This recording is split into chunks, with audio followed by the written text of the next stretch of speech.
Okay. I think we're live. Maybe. Yep. Okay.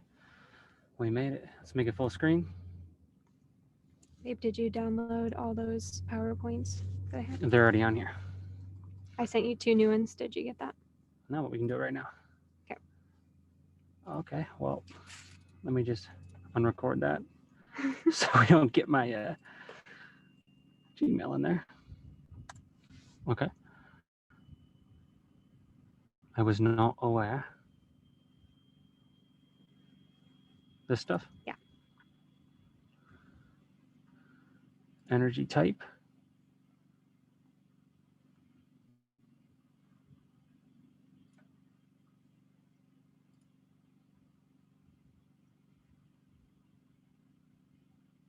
Solid. There we go. Okay. That should be good. Perfect. Okay.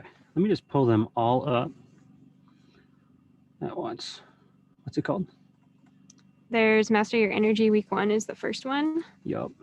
And then What's in a Type would be number 2. What's in a type? Is there apostrophe? Yes. Nice. There it is. Okay. Where's your? What are the new ones called? Profile chakras. Profile. Chakras. And then, Ooh, that looks cool.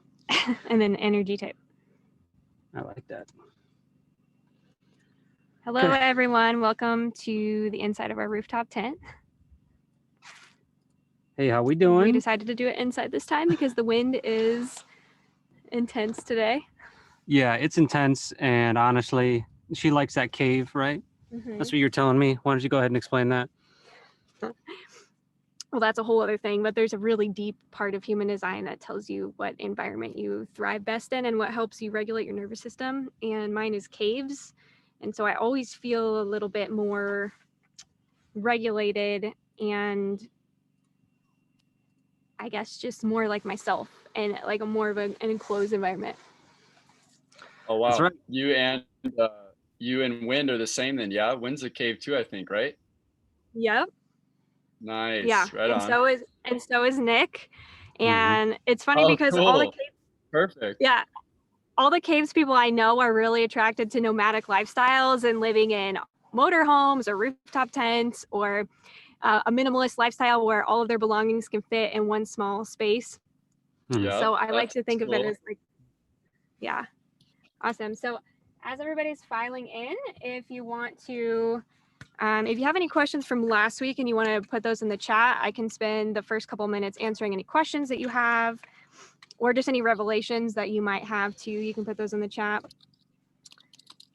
Yeah, and also, just as this is in live situations, anything can happen. So AT&T yesterday gave us a nice, good signal, and we're in the same exact spot, and it's giving us half signal. So if it goes out, we have a backup. We're going to switch to your phone, but that's just what happens when you're live. So if you're wondering why I'm here, that's because there's really nowhere else for me to be to monitor everything. And she said she'd like it if I was present. So yeah, so as part of my own experiment, we're going to talk about the rest of the centers today that we didn't talk about last week, and we're going to talk about the throat center.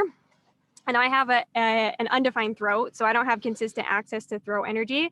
Nick does. So having his energy close to me actually helps me significantly when it comes to any time where I have to talk for prolonged periods of time, because I found that last week after 3 hours, my voice was pretty shot. So we're going to experiment with this today and see how it works. He might even jump in a little bit with his own thoughts, because just by the essence of knowing me and being in a relationship with me, we talk about human design every single day. So he knows a lot about it, has a lot of real life experience with it. Yeah.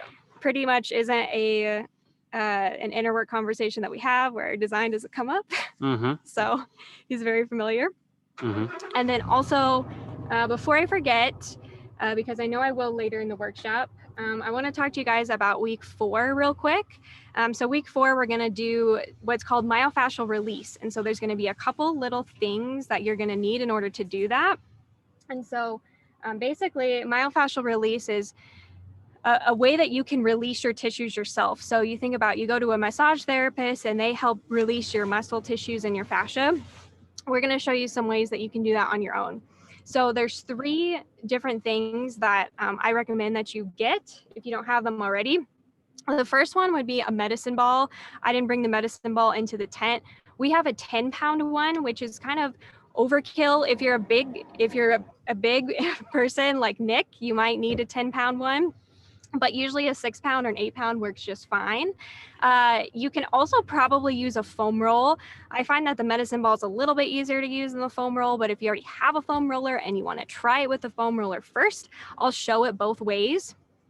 And then the second thing you're going to need is a smaller ball. Like this is a lacrosse ball. I would say this one's probably the best, and these are super cheap. They're like, I think I got this for $2 at a sports store.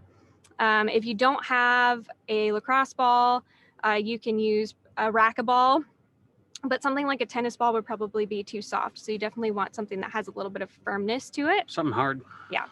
And then the last thing you're going to want is basically like a soft, smaller volleyball or soccer ball. So this is a kid-sized volleyball that I just deflated a little bit. So this is going to be to release tissues that are around more sensitive areas, like our abdominals. They're around a lot of internal organs and visceral tissues. So you don't want to use anything hard around those areas. So I recommend something like this. This was probably, I think, $5 at Target. So great option there. And then, yeah, let's see if we have any Looking good. coming up in the chat here. Yeah, just keep that up. Perfect.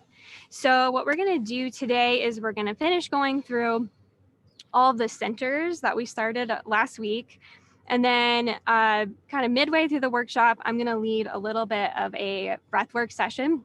So a pranayama technique that helps you balance all the energies in your centers. And I'll explain that more later.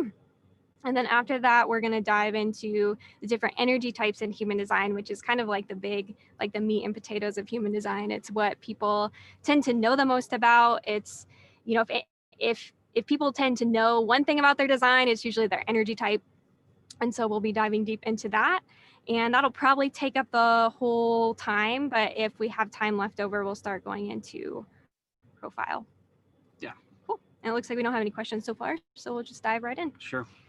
So, and it's also nice to have him here because he can help me with the technical stuff of bringing up the PowerPoints, because that is not my forte. So where are we going then? Okay, so we're going to go to Master Your Energy week 1. Solid. Share All the the way to screen. Nope, that's energy type. Hold on. It's all the same one. Ah, Okay. that's why I keep him around. Which one? Master Your Energy? That's it, yeah? Yeah, so then if we can go all the way down to, I think, Hold on. probably slide Let's just get that. or so. Okay. Let's make this big. Yellow. Okay. Go ahead. Keep going. Do your thing.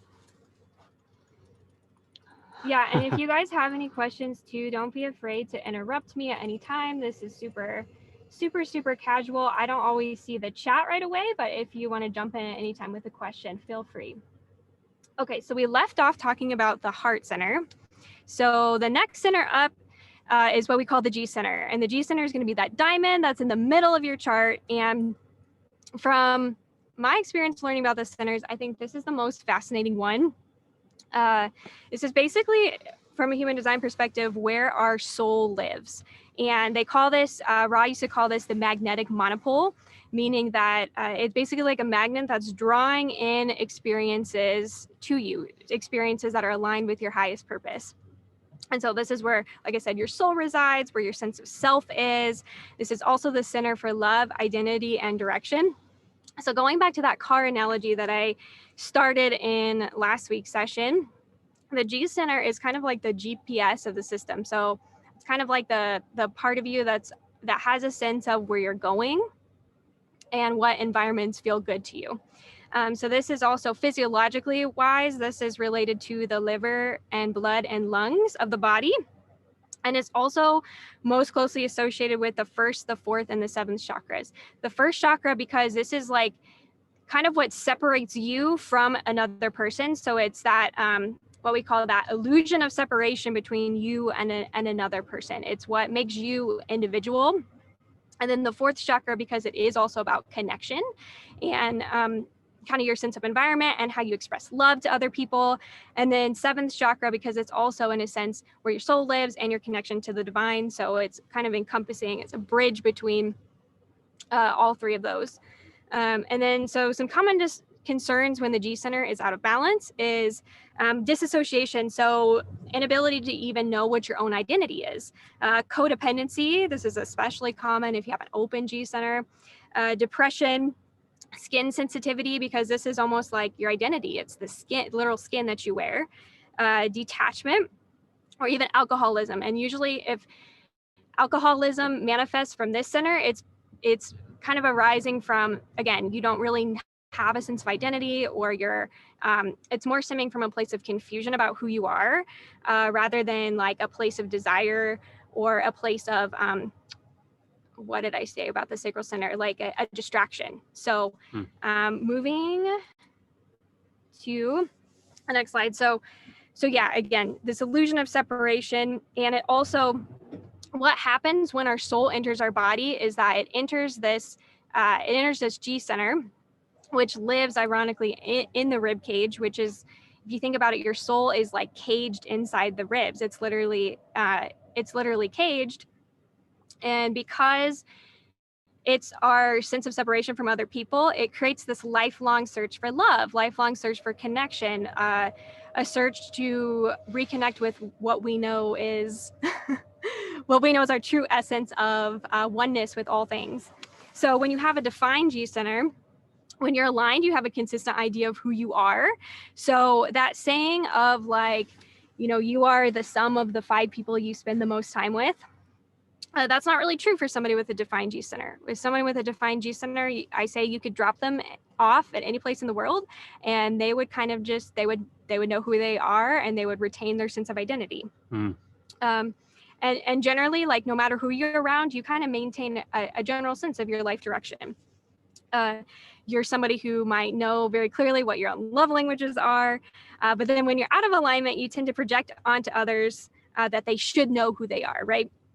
Because we live in a society where we're always told that we need to know who we are, and we need to be firm in that. And then also, when the defined G center is out of alignment, you can yield to the direction of others, which can make you bitter, angry, or frustrated. And then somebody with an undefined or open G center, when aligned, you tend to find yourself in the right place at the right time with the right people. You feel really divinely guided. You can be the ultimate chameleon. So these are people where they really are the sum of the 5 people they spend the most time with, and they can kind of yield to the different environments that they're in. So for these people, it's really, really important for them to feel good in the environment that they're in. And so, they don't necessarily have their own really consistent sense of their GPS. They don't have a consistent sense of where they're going. They kind of just like show up in all these places. And if that place or that situation feels good to them, then they stay. And if it doesn't, they leave. Okay, but then when you're unaligned, you tend to feel unhappy or unloved in your environment, or you cling to environments that aren't good for you because you've attached your identity to them. So for me, for example, I have an undefined G center. And one way that this manifested for me was that for, I think, 7 years of my life, I was a really avid runner. And, I ran track and cross country in high school, and in college, I ran for multiple club teams. And there came a time when I knew that running, at least at the rate that I was going, was not healthy for my body, because I kept getting injuries and it just like wasn't feeling good anymore. But I became almost like attached to that environment or that setting, because that's where I formed a lot of my identity. I formed my identity as an athlete and as a runner. And so that was really hard for me to let go of. But this is really interesting in our relationship, because Nick has a defined G center. I have an undefined G center. So he's someone where like he really knows, in a sense, like where he's headed, not always the specifics, but generally. And then for me, sometimes I'm kind of like floating around, and it's kind of hilarious because there was this one time we were it's silly mundane task, but we were raking leaves back in Michigan, and I was like pacing the yard because I have a defined root center. So I have so I had energy to get going, but I had no direction of like how to start what I was doing. So I was just pacing the yard. Like, what are you doing? And then he walked over and I was like, can you just give me some direction? He's like, oh, okay. So Yeah. that's another way that manifests. But it's really important, like at least for us, like I need a lot of time alone. Like this is something that we're like literally navigating as we speak, but I need a lot of alone time to kind of connect with my sense of self, because when I'm with him, sometimes I can get lost in like what he wants and what his direction is. So for me to be able to be alone and like empty out that energy, it helps me listen to my own intuition and my own like literal heart, because that's where the G center is. Yeah. And I think it's also important for everybody that last week I thought to myself, it's definitely important when we're going through these, at least for everyone to, I would write these down. Like if I'm watching this, I'm at least getting my phone out. And when we're talking about if I'm defined, then I want to know like the things that resonate with me. And because it's so much information that you're probably not going to remember it, you know? So, well, you're going to remember some things, but some of it's going to get lost. So I would probably say to, even for your like shadows or your undefined, the things, the opposites, to write down which ones you're susceptible to, because that can actually help you. I mean, just in your daily life. I mean, if you just look at where your weaknesses are, and then when you're feeling weak, you have a list of the things, then you can pull yourself out into observer again.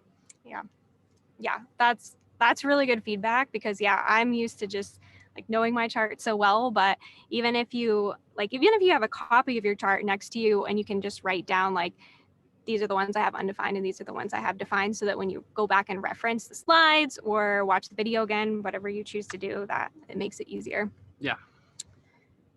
Solid. Okay.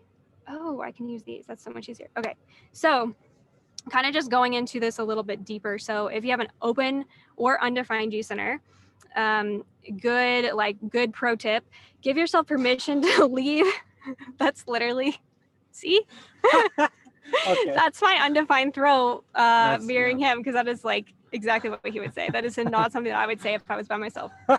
Okay, so give yourself permission to leave environments that don't feel good, and to not feel bad about wearing many different hats in your life, or like experimenting with many different identities. Your life, I like to say, like your life is a lot less about discovering who you are and a lot more about reminding us all that we're a part of the light. So it's kind of like by having an undefined G center, like you get to be like if you have a defined G center, you have this identity around you, which is like the wrapping paper. If you have an undefined G center, you get to be just like the present underneath without the wrapping paper. You get to wear lots of different types of wrapping paper. And then, that just came to me. And then when you're entering into new romantic relationships, you're going to want to like feel them out in many different environments. And this will reduce the risk of like codependency later on, because you kind of know how you feel with them in different places, and you know how the energy shifts. So you're not just used to like their energy all the time. You can also pick up on the energy of the environment as well. And then ask yourself, like a way to kind of tap into if you're in the unaligned side of the undefined G center, is to ask yourself, am I searching for love outside of myself? Am I moving around too much in an attempt to discover who I am? Like, are you moving just for the sake of trying to form your own identity? And then if you have a defined G center, good thing to keep in mind is to surround yourself with those who see you for you and can mirror your light back to you, rather than people who are going to attempt to like mold and shape you into their version of what it means to be lovable. Because I think what I've seen in your life is that like a lot of people have tried to change you in the past, like rather than just like seeing you for who you are and like letting you have your own direction. Yeah. But I think it's also important for somebody who's defined to know that they still have to be open. Because if you get stuck and if you're defined and then you're not able to take in, I've seen so many people fall like that because they're not able to adapt, because they're so set in the way that they are that they're not willing to change. Yeah, so it's not that your identity isn't changeable. It's just that you kind of like set the direction for those around you who are open in a sense. Like you're meant to almost like take the lead on that. That doesn't mean though that you can't adapt. Right. So ways that you can balance the G center. So anything that helps you anything that helps you connect with unity or oneness or connect with like the earth and people around you. Really good for balancing this center. So Joe Dispenza meditations are great for that. He really got me into those. Anything in yoga asana that's like a heart opener pose, or anything to open up your chest, or anything that expands you through your rib cage can help unlock your G center energy. Self-love practices, obviously this is a whole category on its own, whatever that means to you. Understanding your love languages has been really, really important for me for understanding, how I express love, but then also how I take on different expressions of love in different environments that I'm in. So if you're not familiar with the love languages, I think it was Gary Chapman. I should know this, but it was Gary Chapman who wrote the book on love languages originally. But there's 5 main ones. There's quality time, there's words of affirmation, physical touch, gifts, and I'm forgetting the last one, but there's 5 of them. They're pretty well known. You can Google this, look it up. But what I've noticed is that like in certain environments, I'll express love differently. So around my mom, because her love language is acts of service, and that may be the one that I forgot.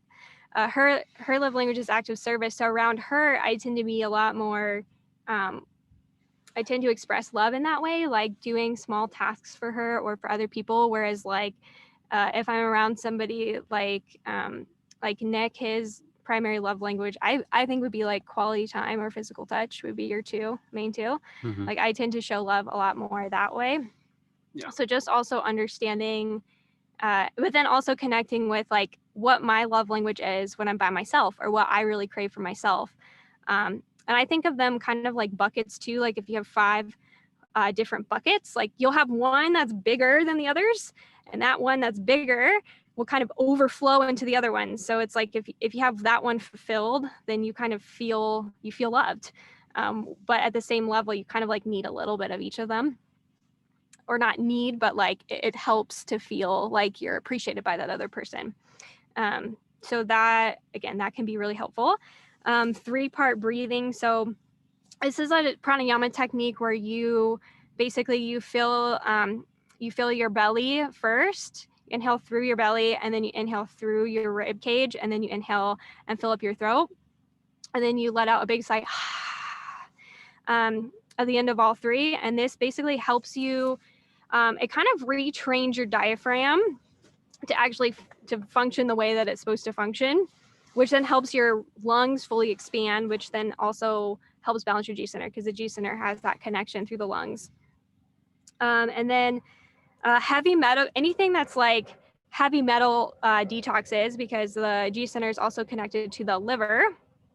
And so I found that the medical medium, again, this is one that's really easy to look up, but the medical medium has an amazing smoothie recipe for detoxing heavy metals from your system and just balancing your liver. And then eating plenty of like leafy greens. And if you don't like to eat salads, we've been juicing a lot, which has been like a huge game changer. Yeah.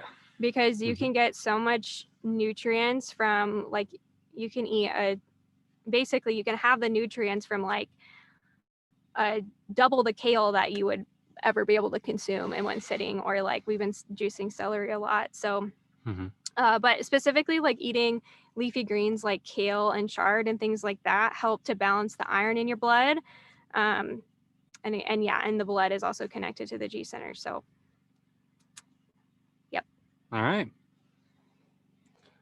Okay, so the throat center, we've already been talking about this, but the throat center, kind of like when you study the original Hindu chakras, the throat center is like, I think of it like Grand Central Station, because all the other chakras and centers are trying to push their energy towards the throat in order to manifest things, in order to communicate what you're feeling.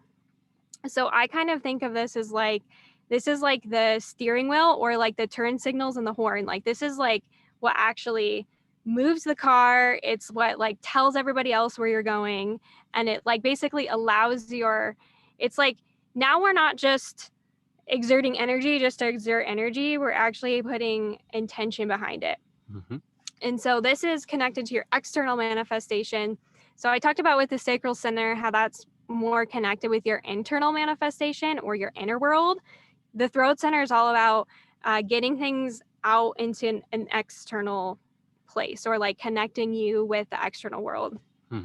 This is also the center for self-expression, for communication, creativity, and your overall vibration. So the throat center is kind of also where your general vibration sends off signals into the world around you. So this is connected to your literal throat, your thyroid, your parathyroid, your metabolism, because your thyroid and your parathyroid secrete hormones that help regulate your metabolism. That's why that's related. Your ears and your neck. And then this is most closely associated with the fifth chakra, the throat, which is pretty obvious. Yeah. And then common concerns if your throat center's out of balance would be a sore throat, coughing, difficulty swallowing. Just anything related to this. Yeah, obviously. anything related to this. Mutism. My brother has a defined throat, and he has a connection directly from his emotional center, his solar plexus center, to his throat. And when he was little, when my parents were getting divorced, he had basically had this time where he felt like he couldn't express his emotions. And then he developed this condition called selective mutism, where he could like only talk in front of certain people. And it's really, really interesting because even when you like look at the human design books, it says that if you have this channel that you're going to be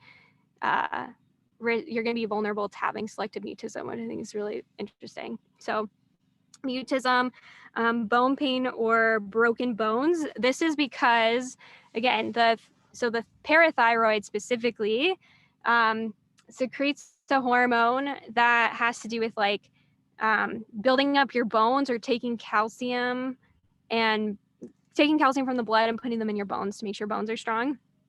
So that's why that one's related. And then difficulty regulating your body temperature. Again, that has to do with like metabolism and the thyroid. So yeah, so the throat center, it's like Grand Central Station, energy from all the centers push up. And then this is also kind of like the gateway between the mind self and the body self.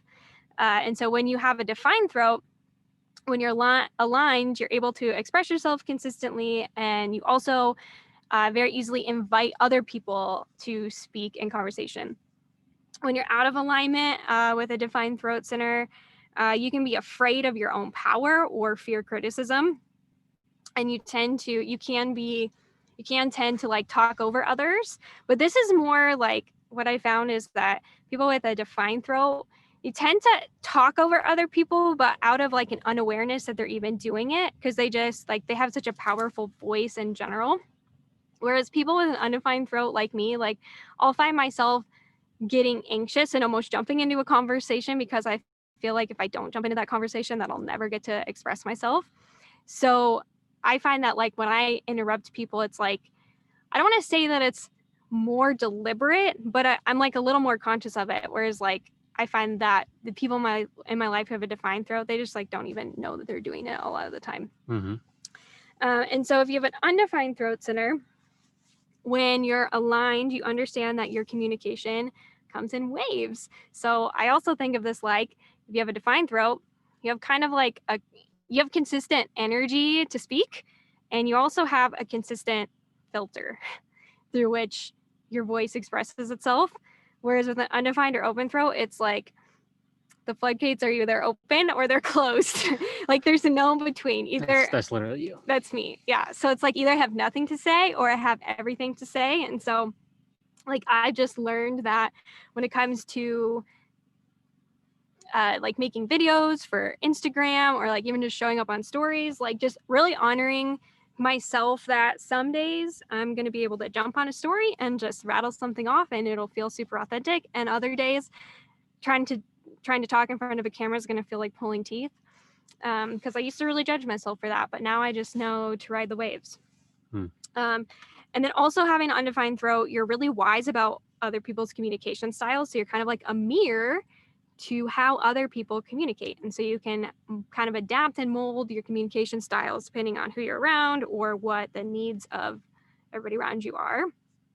You can also basically speak up for others, or like these are people, a lot of people who have an undefined throat feel like need to be advocate for people who can't speak up for themselves, or like a voice for the voiceless. Or for me, I used to work in a children's hospital, so I always felt really passionate about speaking up for kids who were in bad situations, or if I ever felt like they were being mistreated in any way, whether it was by a parent or a doctor or anything, I was very passionate about sticking up for them. So that's another powerful quality of the undefined throat. And then so you also don't feel pressure to speak when you're in alignment, because you know that you'll be invited into conversation when the time is right. And this is like my big lesson, because I tend to feel like if I don't speak, if I don't shimmy my way into a conversation, that I'll never get to speak. But what's really interesting is that I've experimented with, in group settings, just sitting and observing a conversation and having no intention of speaking until somebody invites me. And it's fascinating because every single time I do that, it's like super alluring to other people. Like they want to know what I have on my mind. Yeah. Just by me waiting to be invited. Mm-hmm. It's really, it's trippy. And when you're out of alignment, you tend to talk just to be heard and to get attention. You're uncomfortable with silence. That's something that I've had to overcome as well. Interrupting others frequently to get your word in, and your voice is raspy from talking too much, and my voice is raspy a lot, so Let's hope it doesn't get too raspy. water. Get some water. You done with this? Yeah. So this is kind of fun. Wait, real quick. I gotta figure out how do Matt and Ash sit next to each other? Having enough room for the legs. That's the real question here. All right. Anyways. Yeah, I don't know, because they're like the same size as us. Yeah. All right, we're good. You good? You just got to get a widescreen camera. Just you got to bring it back. Exactly. Give yourself more space. It's definitely a challenge. Okay. All We're right, bye. learning. I'll be back here. Okay. Okay, so if you have a defined throat center, you can look at your chart and you can see where the lines are connecting to the other centers. So if you have a connection to your ajna, or your third eye center, which is what we're going to talk about next, then your voice will naturally provoke thought in other people. If you have a connection between your throat and your emotional center, your voice will naturally evoke emotions in people, and you'll be very captivating with your passion and your emotion. If your throat's connected to your heart center, then again, the heart is all about willpower. So your voice will empower people and motivate people. And I know he has that, so I see that play out a lot. And it's important that you're talking about connected, it being defined. Yeah. Right? Okay. So Yeah. I feel like this is almost like a life purpose in a way. I mean, at least a gift that you would have. So if you're connected to heart and throat, this is super important. This slide. Yeah, because this is going to be part of how you express yourself. This will be a huge part of how you express yourself to people and what people hear from you when you speak. If you have a connection from your G center to your throat, then your voice is going to naturally evoke love and activate love in other people and soul community. And then everybody I know who has this connection tends to have, they have some sort of career where they teach self-love in some way or another. So I find that really fascinating. If connected to your spleen center, then your voice will help people connect to their bodies. So these would be people who would be really powerful at like leading a guided meditation, or yoga instructors, or I know several musicians who have this channel. So this also, so it helps you connect to your body, your deep inner knowing, your intuition, all those things. And then if your throat center is connected to your sacral center, then your voice inspires innovation and creativity, and helps people connect with, the play and the fun and the pleasure of life. And then, as I said before, if you have an undefined throat center, then you are a powerful voice for others, a powerful voice for the voiceless, and you're constantly adapting and changing your voice depending on the needs of the environment. And so ways that you can balance the throat center, singing. Jessica, Yeah. can I ask you something about the connections? Is it considered connected if, like, for example, your solar plexus is connected to your chi center, then the throat, rather as opposed to like just from straight to the throat to the sacral? I mean, to the solar plexus. Yeah. So yes, but you're not going to feel that as significantly. So whatever ones are directly connected to your throat, you're going to feel more significantly, if that makes sense. Got it. Okay. As the energy passes through another center, it almost dilutes it in a way, or if it flavors it with its own energy before it gets to the throat. Got it. That's a good Thank question, you. though. You're welcome. All right. Now,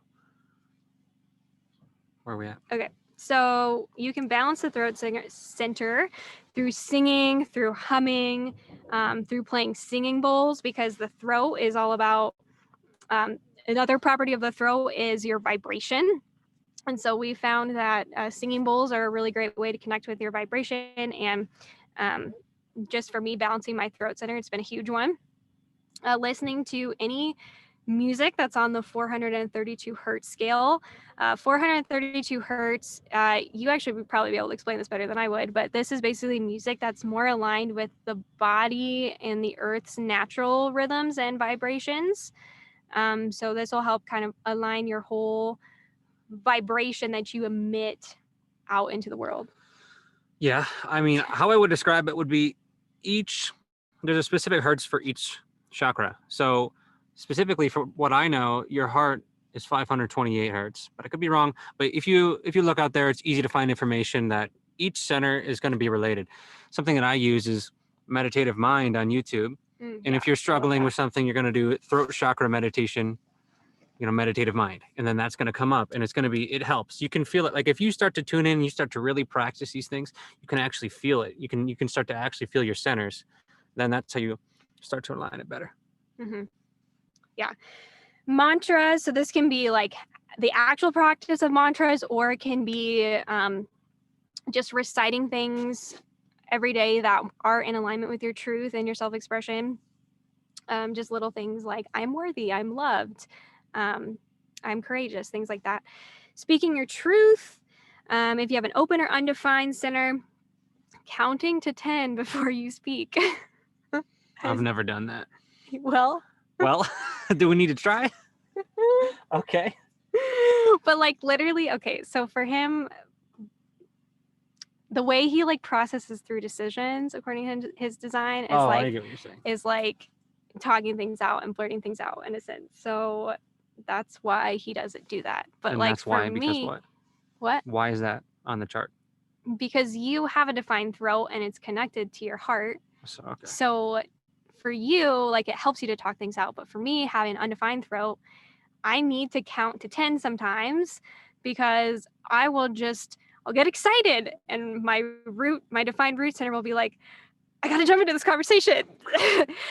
Yeah, just super, making me feel super impulsive. But like, if I count to 10, it helps me like not interrupt that other person. And also, again, leave space for that other person to invite me to speak, because once they invite me to speak, then you know that they're actually going to be able to receive that information, versus if I just jump into a conversation, not only is it super off-putting to other people's energy, but they're likely not going to receive whatever I have to say as well. So super simple, but simple in strategy, but like difficult execution in the moment. Mm-hmm.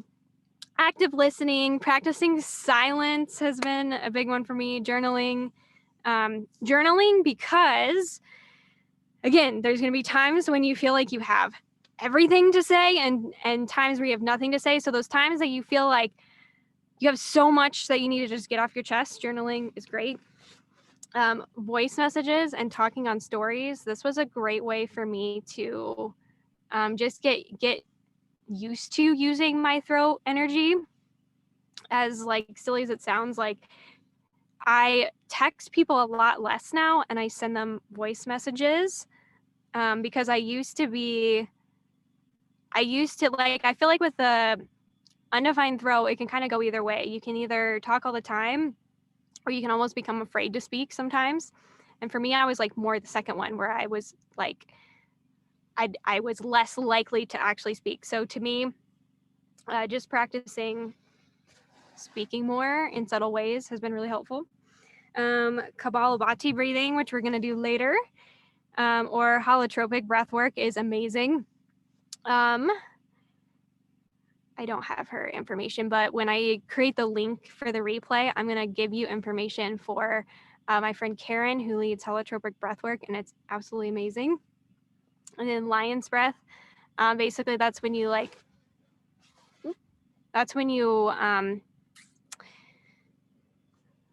I haven't explained this in a long time, but it's basically when you like, you stick out your tongue and you like breathe. You know what I'm talking about?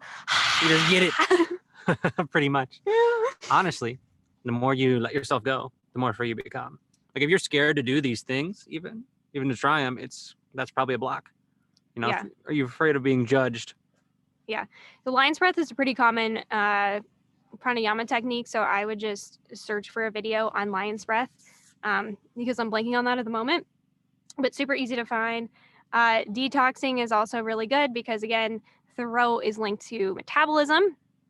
And then a non-goal oriented creativity. So like almost scheduling time into your schedule to just like do things without an agenda and just allow yourself to express however you want to express. So whether like whatever this means to you, whether it's like allowing yourself to move and dance, allowing yourself to sing, allowing yourself to draw, create music, even just like play with your kids can be a form of self-expression, but basically just like giving yourself time to actually express yourself without an agenda is like a huge one.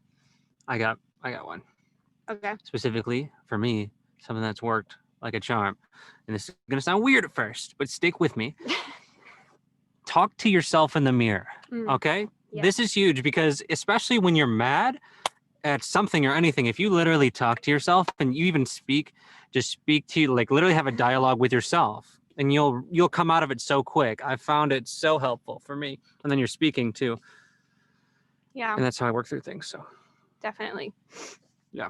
And then like talk therapy or any type of, basically any avenue where you can just speak candidly to somebody and express yourself through your voice is really helpful. And then also letter therapy. If you're unable to basically talk to that person or confront them about something, writing a letter to them can also help release stuck throat energy. Wow. Good deal. Okay. And so moving on up, the Ajna Center. So this is a center for mental awareness. So you may or may not remember last week I said the spleen was a center for body awareness and the solar plexus was a center for spiritual or emotional awareness. The Ajna Center is all about emotional awareness.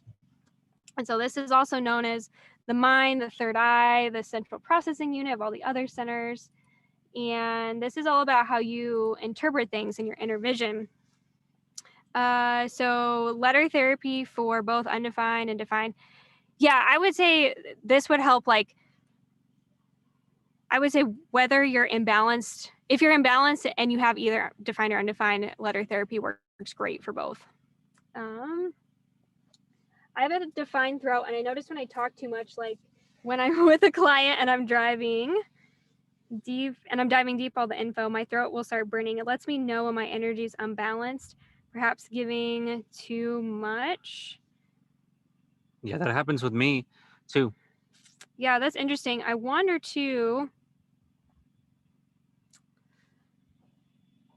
It might just show your activeness or your unactiveness.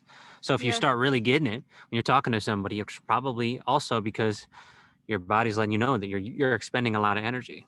So Yeah, fascinating, Christina. Maybe use it as a cue to check in with the audience and see if they're receiving the message or if it's going over their head. Yeah, I love that too. And yeah, it's not that with all of these centers, it's not that if you have a center defined, then you have that energy more consistently, but that doesn't mean that that energy still doesn't have natural waves to it. It just means that you generally, when you walk into a room, you're going to be giving off that energy to people. And then if you have it undefined, you're going to be more of a mirror to that, energy, or you're going to be receiving it. So you can still burn yourself out in a center if you're over giving. It's just that, yeah, you're going to be more likely to radiate that out. Hopefully that makes sense to everybody. Yeah, awesome. Okay, so the Ajna center is also known as the mind or the third eye. And this is kind of like the central processing unit of all the other centers. So this is our ability to observe and interpret and basically see the bigger picture and have like an inner vision for how everything is working together. I also find this really fascinating because this is really connected physically to our brains. And one thing that trips me out is that our brains literally have no sensory receptors of their own. So our brains are literally just picking up and taking in all the sensory information from the rest of the body, and they're interpreting it. But the brain itself does not feel anything. So the brain is kind of like the computer. And it's kind of making sure everything is calibrating and working together and piecing everything together. So this is related physiologically to our anterior and posterior pituitary glands in our brain, the eyes, and then the neo and visual cortexes. So like a large chunk of the cortex of our brain. And then this is going to be most closely related to our 6th and 7th chakras. And then common concerns with an unbalanced Ajna center would be headaches, anxiety, panic, insomnia, and visual perceptual difficulties. Typically, the way this will manifest is like difficulty with the communication between the eyes and the brain, not necessarily vision itself. So like for me, I have an open Ajna, and then I've also had several concussions in my life, but the way this is manifested for me is that my eyes are really sensitive to light, especially blue light. And I have difficulty sometimes with my eyes coordinating together, what's called convergence. It's our ability for our eyes to adjust to different visual fields. So if something's farther away, but if my gaze switches from looking at something that's far away to something that's close up, my eyes take longer to adjust than like somebody else's eyes. Yeah, and keep asking questions, because one of the beautiful things, first of all, it's so beautiful that we get to do this live. Like the fact that we can connect with people all over the world is beautiful in itself. And so, yeah, keep asking questions because you have access to such knowledge here. So I'm sure you'd be happy to answer. Yeah, I'm going to go over this slide and then I'm going to look at questions. Okay. Okay, so if you have a defined Ajna center, then when you're aligned, you have a clear point of view. And for you guys, having a clear point of view and having like really defined ways that you see things in the world is part of your purpose. You're here to be uniquely certain about certain things. And that doesn't mean that your certainty or your point of view doesn't change over time. It just means that it's less easily swayed by those around you, and that you have a very almost clear way that you process information that helps you arrive to clarity or helps you arrive to your perception about things. So you're not as easily, like I said, you're not as easily swayed by the opinions of others. You have consistent ways you process information and form your opinions. You tend to be a little bit more gifted in like categorization, or people might look to you to make things more simple or break things down in a more simple way. You tend to attract people who will overthink everything. They'll be drawn to you because they'll almost kind of look to you to make it more simple for them. And then when you're unaligned, you can have a tendency to feel stuck and a little bit closed-minded, or like stuck in your own opinions in a way. And then if you have the center undefined, when aligned, your mind is basically a wide open playground. You have many, many different ways you can process information. You like to look at all sides to an argument. You like to hear all perspectives. You're here to be basically unattached to any one perspective. So which makes you very, very curious, very diplomatic, able to see the world from many different perspectives. And then when you're out of alignment, tend to be full of doubt because, again, the defined ajna center is like here to be uniquely certain about what they know and perceive. Have an undefined ajna. We're not really here to like know. We're here to play in all the possibilities. Wow. And so this can make us though feel sometimes like we're full of doubt, and we can sometimes be conditioned to like pick a side because, you know, I know for me and my family, I was always told that like you have to have an opinion about this. My mom has a defined ajna, so she is really set in her opinions, and I always felt like when I was around her that if I didn't have my own very defined opinion that she was going to judge me for it. So we would be conditioned to pick a side just for the sake of basically standing our ground and feeling like we're an authority figure on something. Mm-hmm. And then projecting fixed opinions as a coping mechanism. That's something that I've done before to almost display a false sense of confidence or a false sense of authority. And then, yeah, sometimes it can lead to this feeling of like being perceived as, oh, I'm going to be people are going to perceive me as wishy-washy or meek because I don't have a defined opinion. All right. It's stuck. There you go. Okay, The head. actually, let me look at the comments real quick. Yep. Really quick. Matt says, undefined throat as well and totally overexpress often and have to check in with this, that the person is even receiving this. So I relate. Yeah, that's cool. Your body's giving you a response to check in with. Yeah, 100% fellow manifester. Yeah. When I'm overstimulated, undefined ajna, I need glasses. Yes, we're going to talk about this in a second. What? Blue blocking glasses are That's what these are. our savior. Yeah. I'm not wearing mine right now. Well, But my eyes are super sensitive, so I have to pretty much wear them if I'm looking at a screen. we both have undefined head and ajna centers. Yeah. I find it funny that I was so fixed in my opinions and harsh when I was living with my mom. And since I'm not living with her anymore, I notice I am way more open to opinions and seeing all sides of arguments. Yes, this exact same thing happened to me. Yeah, it's huge. Super, super fascinating. Okay, so I didn't go over techniques to balance the ajna because we're going to go over head and ajna balancing at the same time because they're very similar.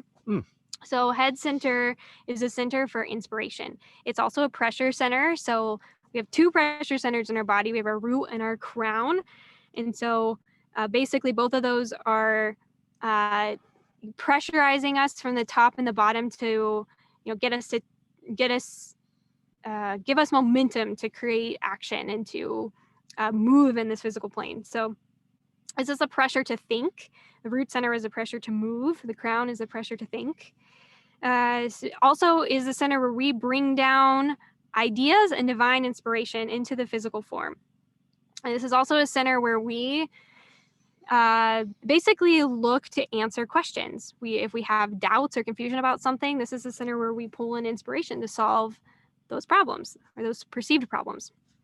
And so this is what we think of as the passenger. So this is just, you know, if we're going along with the car analogy, this is the actual person that's riding in the car, and they're basically kind of making the decisions of where the car is going to go based on their inspiration.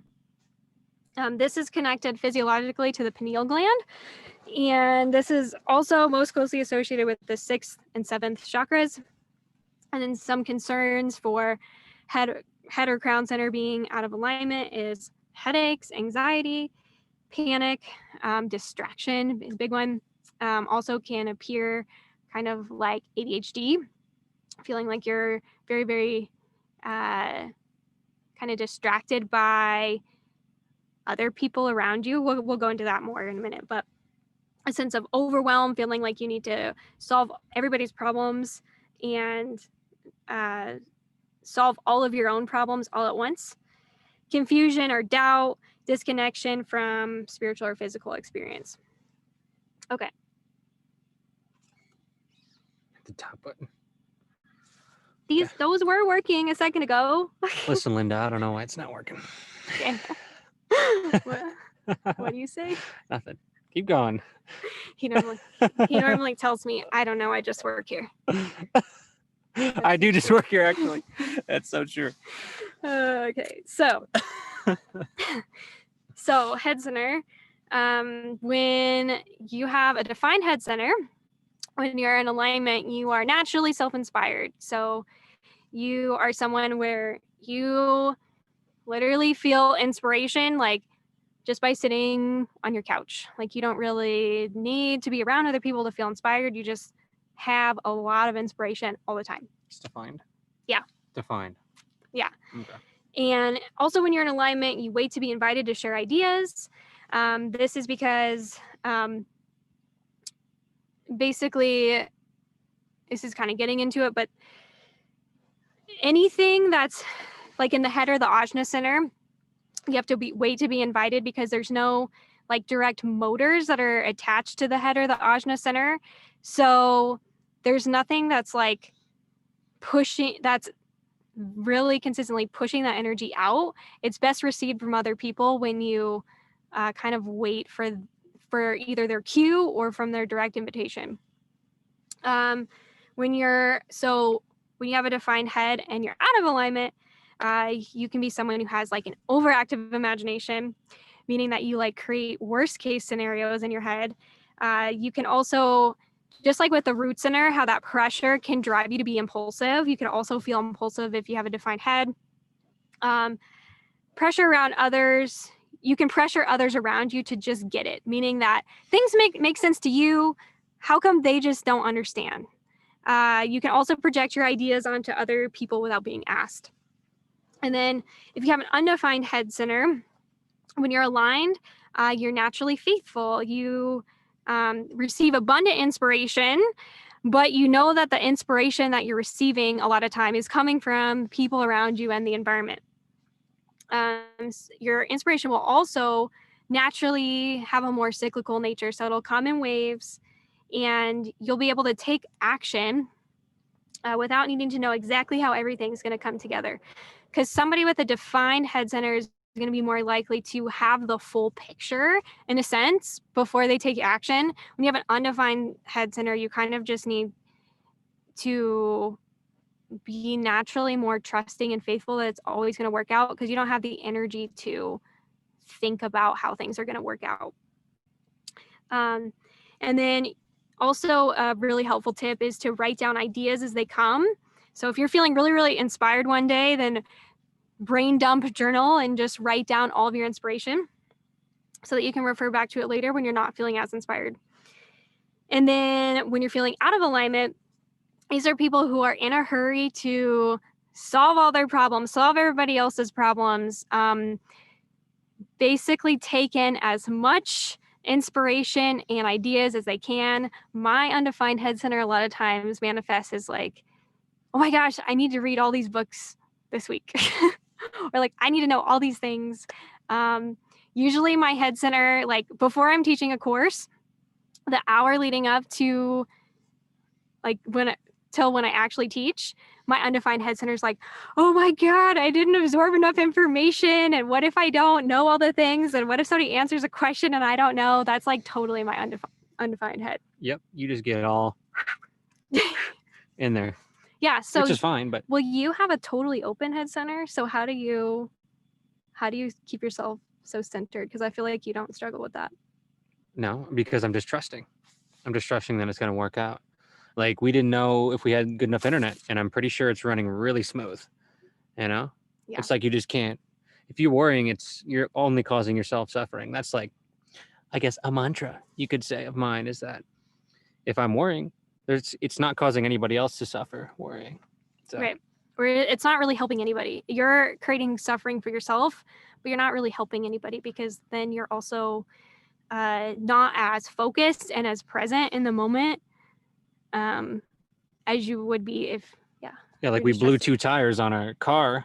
That's a whole other thing. And well, just real quick, we blew 2 tires and you're just chilling. You know that you're going to be taken care of, and we made it fine.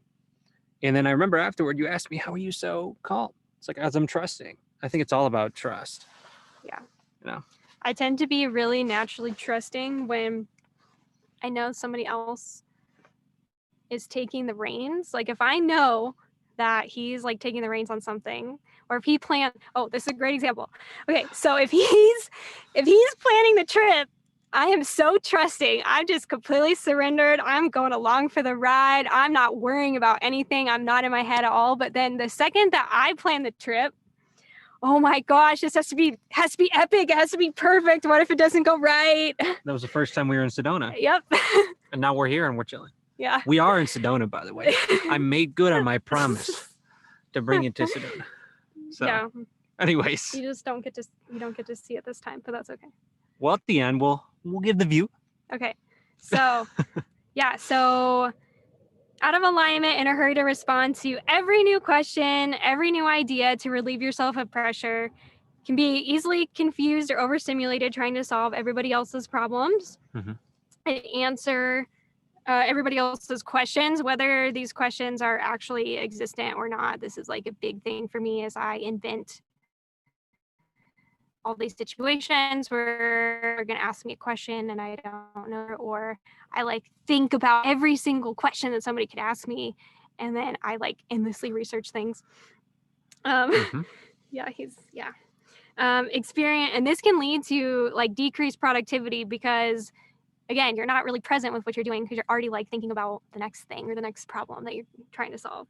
And bounce between total inaction, meaning like, oh, like I don't even know where to start. And then on the flip side, like needing to plan out everything because you feel like you need to relieve confusion or doubt. So this is like when I know that maybe we're going somewhere and everything's not planned out. I'm like, again, trying to like really plan everything out to make sure. I agree on the trusting. Since I'm no longer getting really upset, things solve way quicker. Yeah, and that's the trip, right? Is that like, and every time it's like you're trying to like figure something out, but when you know that you know what you need to know in every given moment, and like a mantra for me is like, I got myself this far, so we're gonna keep going. I'm not gonna stop knowing what to do in every moment. You know what I mean? So. Yeah, that's a huge one. It's a 7th chakra. Let me scroll up a little bit because I think I'm missing some. No, you're good. Okay. Yeah, wind. Yes, it is that simple. Yeah. Okay, great. If you guys were looking for a deep dive on human design, you're really getting the deepest dive.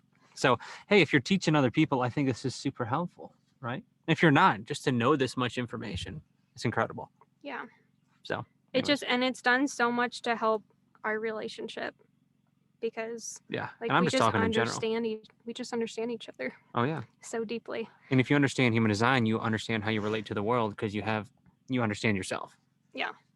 At least your limited self. Yeah. Okay. So.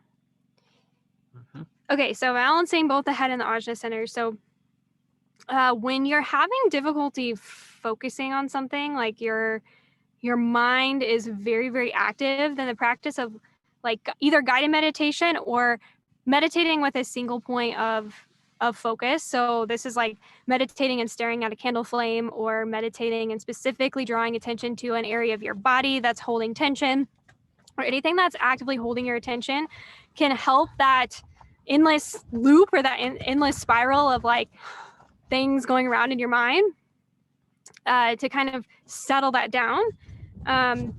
And then also silent meditations when you're feeling overstimulated, meaning when you have basically absorbed so much mental energy from those around you, or you've spent a lot of time on social media, or even if you've taken a 3-hour workshop and it's like a lot of information.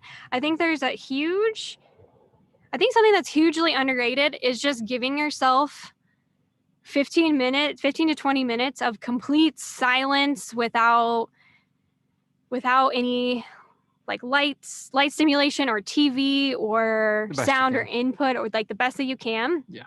And just letting yourself, almost like giving yourself permission to let your mind run wild. Because what happens to me is like sometimes when I try too hard to like focus my mind, it's like I'm swimming upstream. But if I allow myself to just be without an agenda, without any stimulation, the funny thing is that like usually about halfway through, I realize like, hey, like I don't actually need to keep thinking about all these things that I'm thinking about. And it's like easier to drop into the observer. Yeah. I feel like you're looking at me because you know that I got something to say because you can feel it. I can feel it. Yeah. I look at thoughts and emotions. This has been huge in my life. I'm looking at emotions as visitors. So, like you're saying, if you're just letting the visitors have their stay, then the energy and motion can leave after you're giving them their time. If they're just knocking on the door constantly and you're just closing the door, you just got to let it flow. That's life, you know? Yeah, it's like I just needed to give those thoughts attention for 5 minutes, and then they left as soon as they, and then it finally allows them to be released. Just let down the dam, Yeah, essentially. let the river flow. Yeah. Mhm. Breath work, super beneficial to balancing both the head and the ajna centers. And the reason why breath work or pranayama is so amazing is because it doesn't require your focused attention. You just basically do the techniques, and your energy is directed towards the areas that it needs to be directed. So for me, like when I'm doing my pranayama practice, if I have too much energy in my root, then my pranayama practice will naturally push energy up from my root towards my head. And then the other way around. So if I am feeling really overstimulated in my head because I've absorbed so much energy, then it also balances energy and just brings it back down to the other centers of my body and allows energy that I don't need to be released. So that's why I am such a lover of pranayama. And then also blue blocking glasses are so important because especially if you have an open head and ajna center, your eyes are going to be super sensitive to blue light. And just in general, our eyes are not really designed to be taking in that much blue light anyway. So Do you want yours? super helpful. Yeah, I think I'm okay because I'm not really looking at the screen as much. okay. But yeah. Minimizing screen time. This has been really helpful for me. Minimizing my screen time, like not looking at any screens in the first hour of the day or the last hour of the day. And this is helpful for so many reasons. But essentially, our eyes are extra susceptible, or they absorb more during those times. So we're really sensitive to blue light during those times. But then also, I think the way that we spend the first and last hour of our day does a lot for like helping us connect to our own intuition. And if we're taking in stimulation in general from our phones or from TVs or whatever during those times, then we're losing a huge opportunity to connect with ourselves. Mm-hmm. Pineal gland health. He's really big on this one. He's taught me a lot, but minimizing fluoride. So we have what's called a clearly filtered water filter, because fluoride, for those of you who don't know, is in basically all water that's treated, and it actually calcifies the pineal gland. So this basically Clogs it up. And makes it really hard for us to receive divine inspiration, to connect with our intuition and with the divine. So investing in like a good water filter, or even just we just have a water pitcher. It's really not that expensive. Really, really helps. Also sleep hygiene. So again, that kind of goes into the not taking in screen time first and last hour of the day, because that goes with sleep, but then also making sure that you have enough magnesium in your body.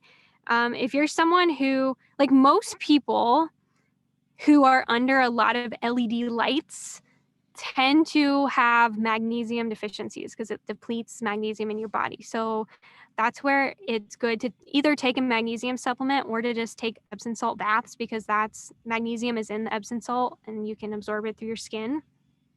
And then also brain dump journaling. So anytime you're having a lot of inspiration and you need to just get it out, taking 5-10 minutes, to just get all those ideas out so that you don't feel that pressure build up in your head. Yep. Vision training. So going along with what I said with the Ajna Center, how this can manifest as like weakness with the eyes coordinating with each other. There's this cool site called icanlearn.com where there's like different visual, like literally exercises for your eyes, which are fun. I should probably do those more because again, because I've had so many concussions and my eyes don't coordinate very well. Those would be really good for me to do, but super fun. Check that out.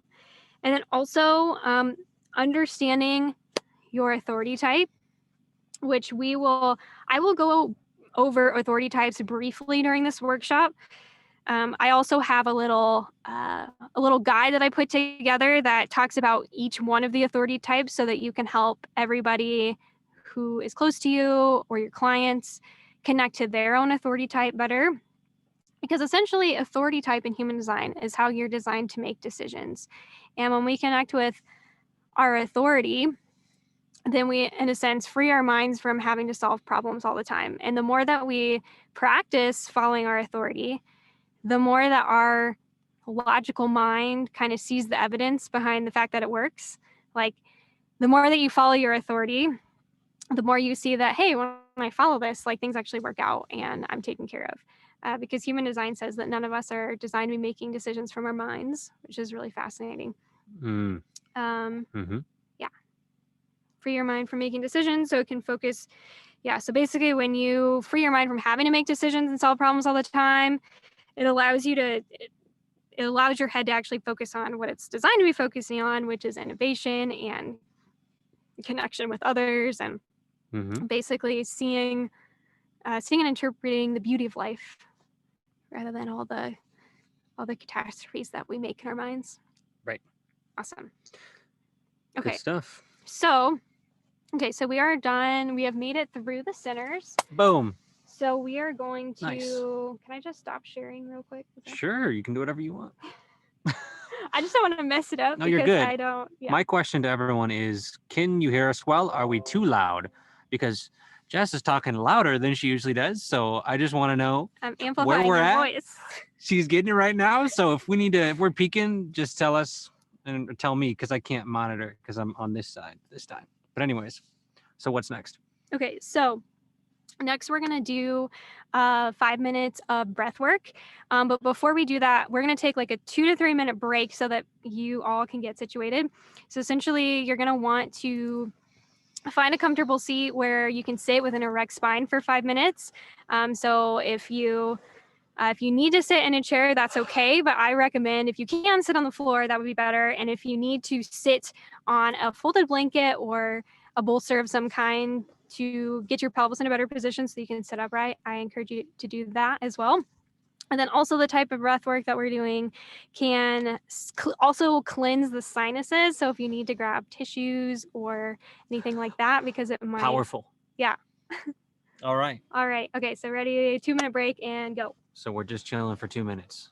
Yeah. That's what you're saying? Okay. Good deal. That sounds good. I need to put something else underneath me. My head's almost hitting the top of this tent.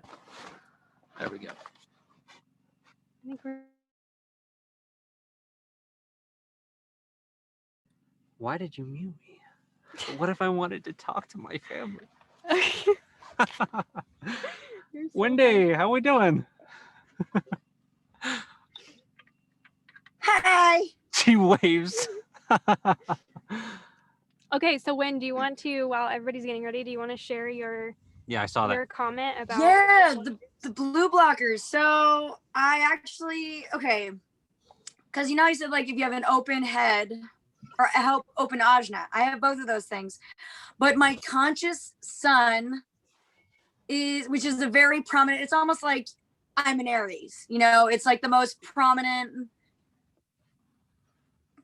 aspect of your human design chart because it's in gate 17, which is right at the right eye, and it's very third eye oriented, pineal gland.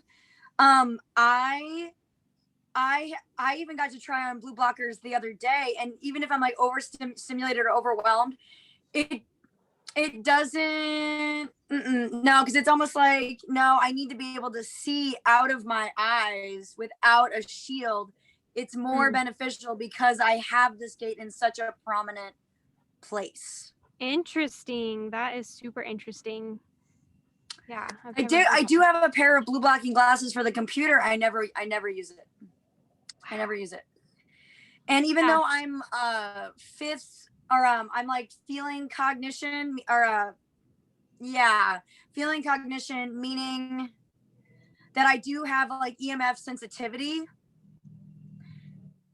I do wear my shungite is really helpful for that, but I just don't need anything on my eyes. I do wear glasses for driving, for distance. I am nearsighted. It's not really that bad. But for blue blocking, it just is awkward for me. Yeah. So that's really fascinating. And thank you for sharing that, because an interesting observation that I've come across is that, you know, just like you were saying, the conscious sun is like a really prominent part of your chart, and it's connected to your whatever zodiac sign your sun is in. And what I've noticed for a lot of people is if they have their conscious sun, which for those of you who are unaware of what this is, when you're looking at your chart, on the right side of your chart is going to be the very first number. So the right side of your chart has all of the numbers that are in black. The left side of your chart has all the numbers that are in red. So the very top number on the black side or the right side is going to be your conscious sun, which is a huge part of your basically what you're here to do in this world, or like a huge part of your life purpose. And I've found that for those people who have their conscious sun gate in a center that is undefined or open, they almost have qualities of having that center defined in a way. So that's really interesting that you say that, Wynn, because I also think that you sometimes almost seem like you have defined ajna qualities, even though you don't actually have a defined ajna. Yeah. It's all the different variables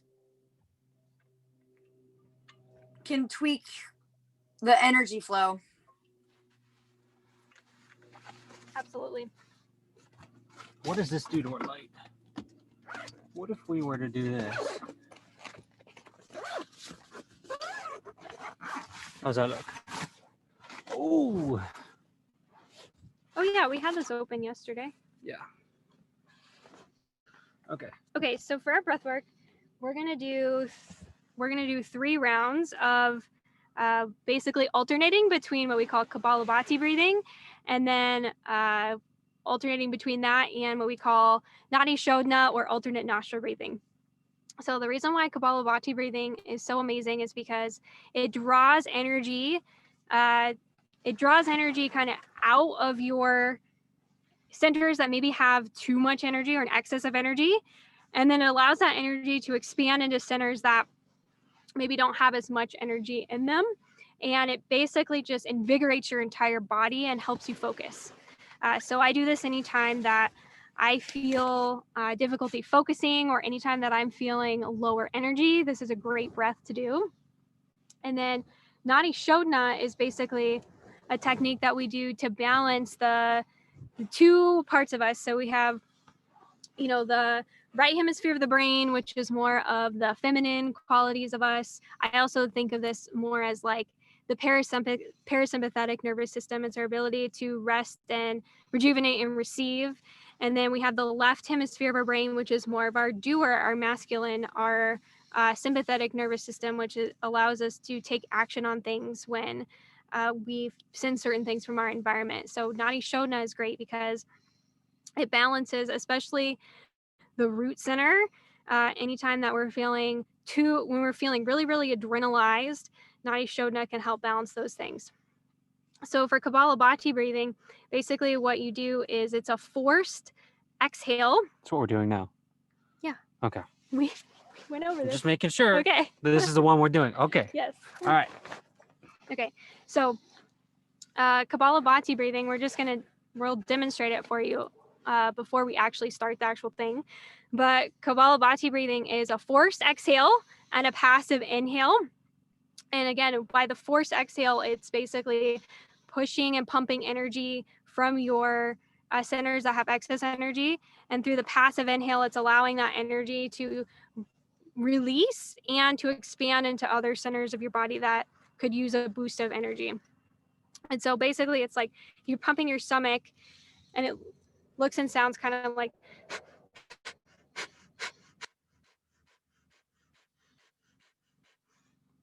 So on the Yeah. inhale, where's your stomach? Is it out or in? You're pumping. So as you're exhaling, you're pumping your stomach in. So that's where the forced exhale comes.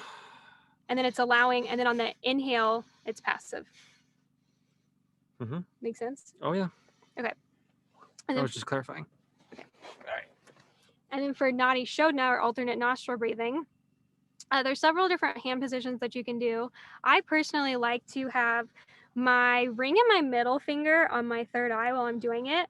I probably won't do it this way during it because then you guys can't really see my face very well and Or can't hear see you. what I'm doing or hear me. That's another part of the problem. Uh-huh. So but basically what you Well, want I'll to do it that do way. is if you're right-handed, you take your thumb and you're going to block your right nostril. Mm-hmm. And I'll be cueing this as you're doing it, but you're going to block your right nostril. You'll inhale through your left. You'll hold at the top. You'll switch and block your left nostril and then exhale through your right. You're blocking it with your knuckle. You block, well, with the pads of your finger. Whatever you want. And then you continue to hold. And then you inhale. Switch. Exhale. Right. So you're always switching which nostril you're blocking when you're after the inhale. So as you're retaining your inhale hold, or at the top, we would say. Mm-hmm. Okay. So I just want to make sure I have enough room here. Am I in your way? You want to back up? Here we go. Is that good? Okay. Yeah. So I'm just going to be doing it. You're going to be leading it, yeah? But before we start, I want everybody to settle into a comfortable seated position. Relax. An erect spine. You can gently close your eyes. Soften into your seat bones.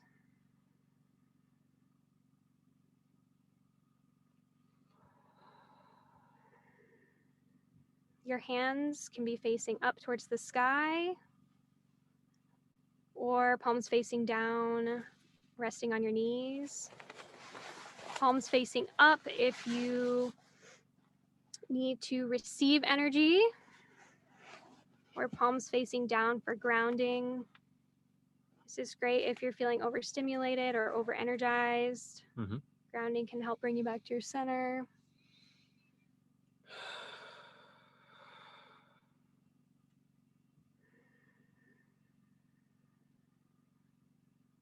Go ahead and take a big inhale. And begin Kapalabhati.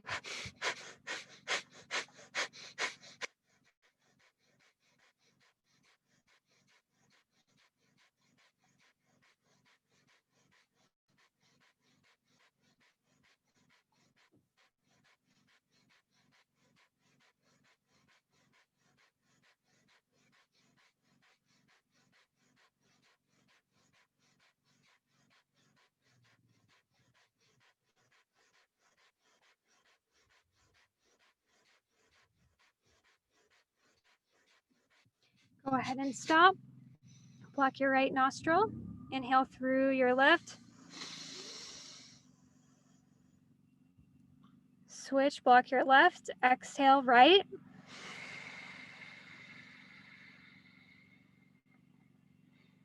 Inhale, right.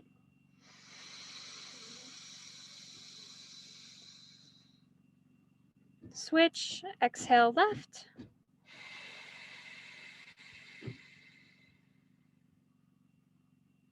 Inhale left.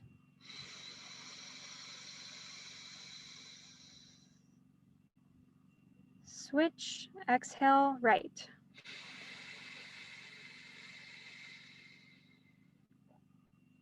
Inhale right.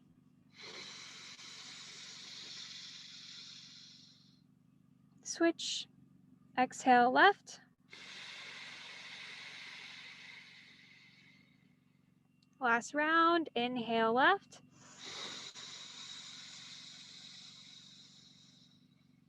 Switch, exhale right.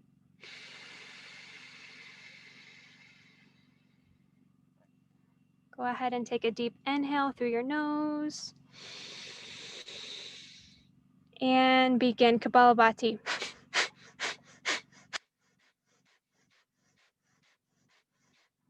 Keep pumping that belly. Feel the heat rising in your body.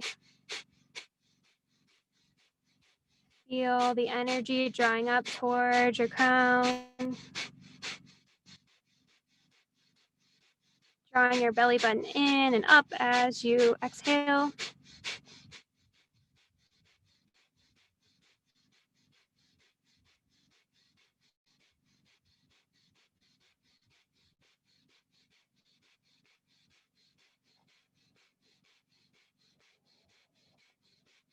And stop, block your left nostril this time.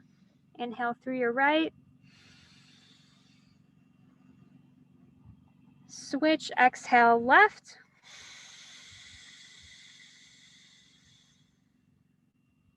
Inhale left nostril.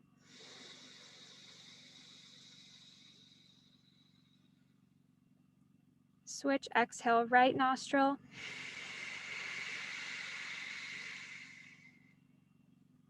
Inhale right.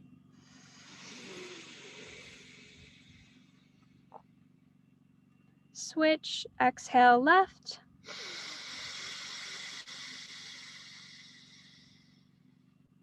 Inhale left.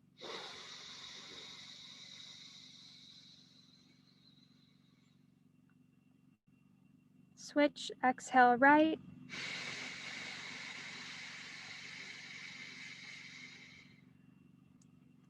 Inhale right.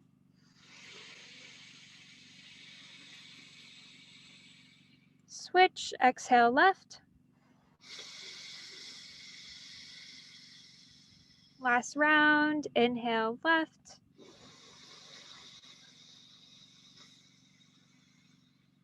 Switch, exhale right.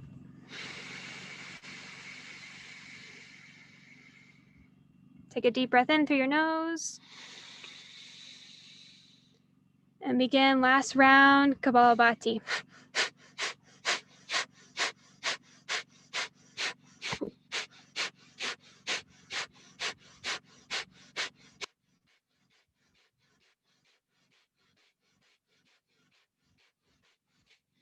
Keep going, pumping that belly up and in, focusing your awareness on your third eye in between your brow, softening your gaze.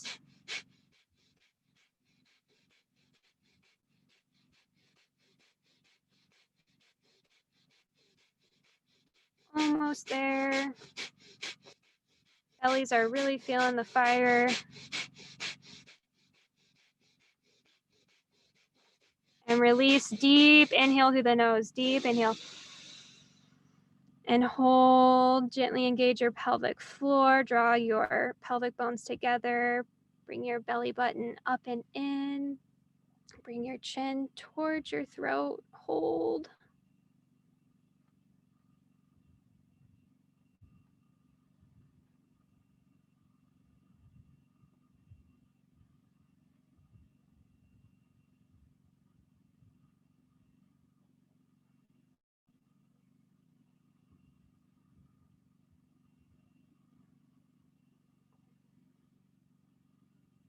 And release. Ujjayi, sigh out. Go ahead and keep your eyes closed. Feel into your body. Bring awareness to where you're still holding tension. or perhaps where you feel more balanced compared to when we started. No judgments, just is.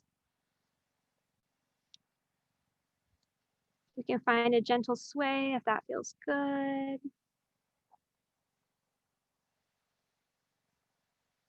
And just allow this flow of energy to settle into places in your body it maybe hasn't felt in a while. And just rest.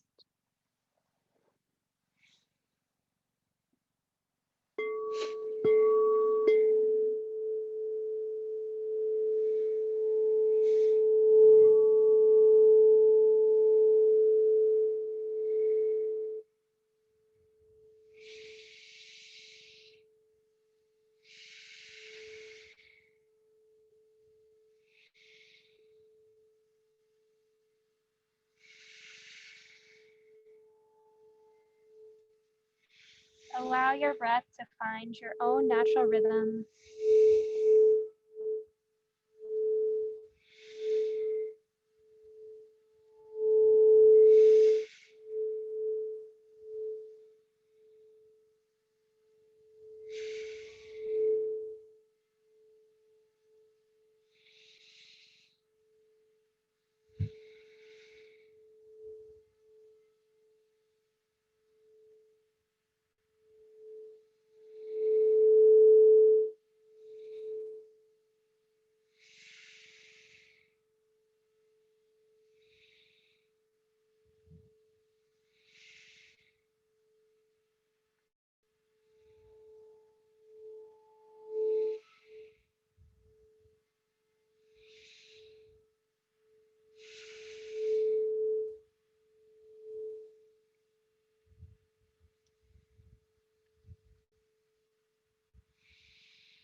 Begin to bring awareness back to your body, back to the space you're in.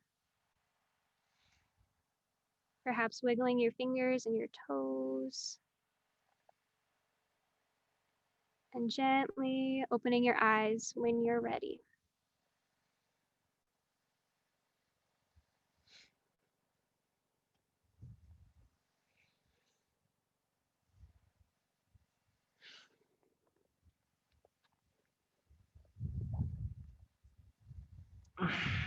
Awesome. Thought that would be a good little energy reset in the middle of the workshop, because not only is it hard for me to talk for 3 hours, but Nick also pointed out to me that it is also difficult to absorb information for 3 hours at a time. Yeah, it's a long So it time. was a good little break, I think. I would love to hear in the comments what you guys are feeling after that, whether, whether you're feeling more balanced or more energized, or just any new sensations that you're having. If you're just feeling good, just put a heart then. Just feeling good. Because I felt it right in my throat. Yeah. I felt a lot rush up, feeling it. And now I'm feeling great. Good little reset. All right. Yeah, and these are just, they're such easy things that we can do right when we wake up, and then throughout our day when we're feeling out of balance. It pretty much will help with any center that's out of balance. It's a quick little reset. Mm-hmm. Awesome. For me, actually, my back shoulder pains are coming up, so maybe something that wants attention. Same. And that's something too that happens is as we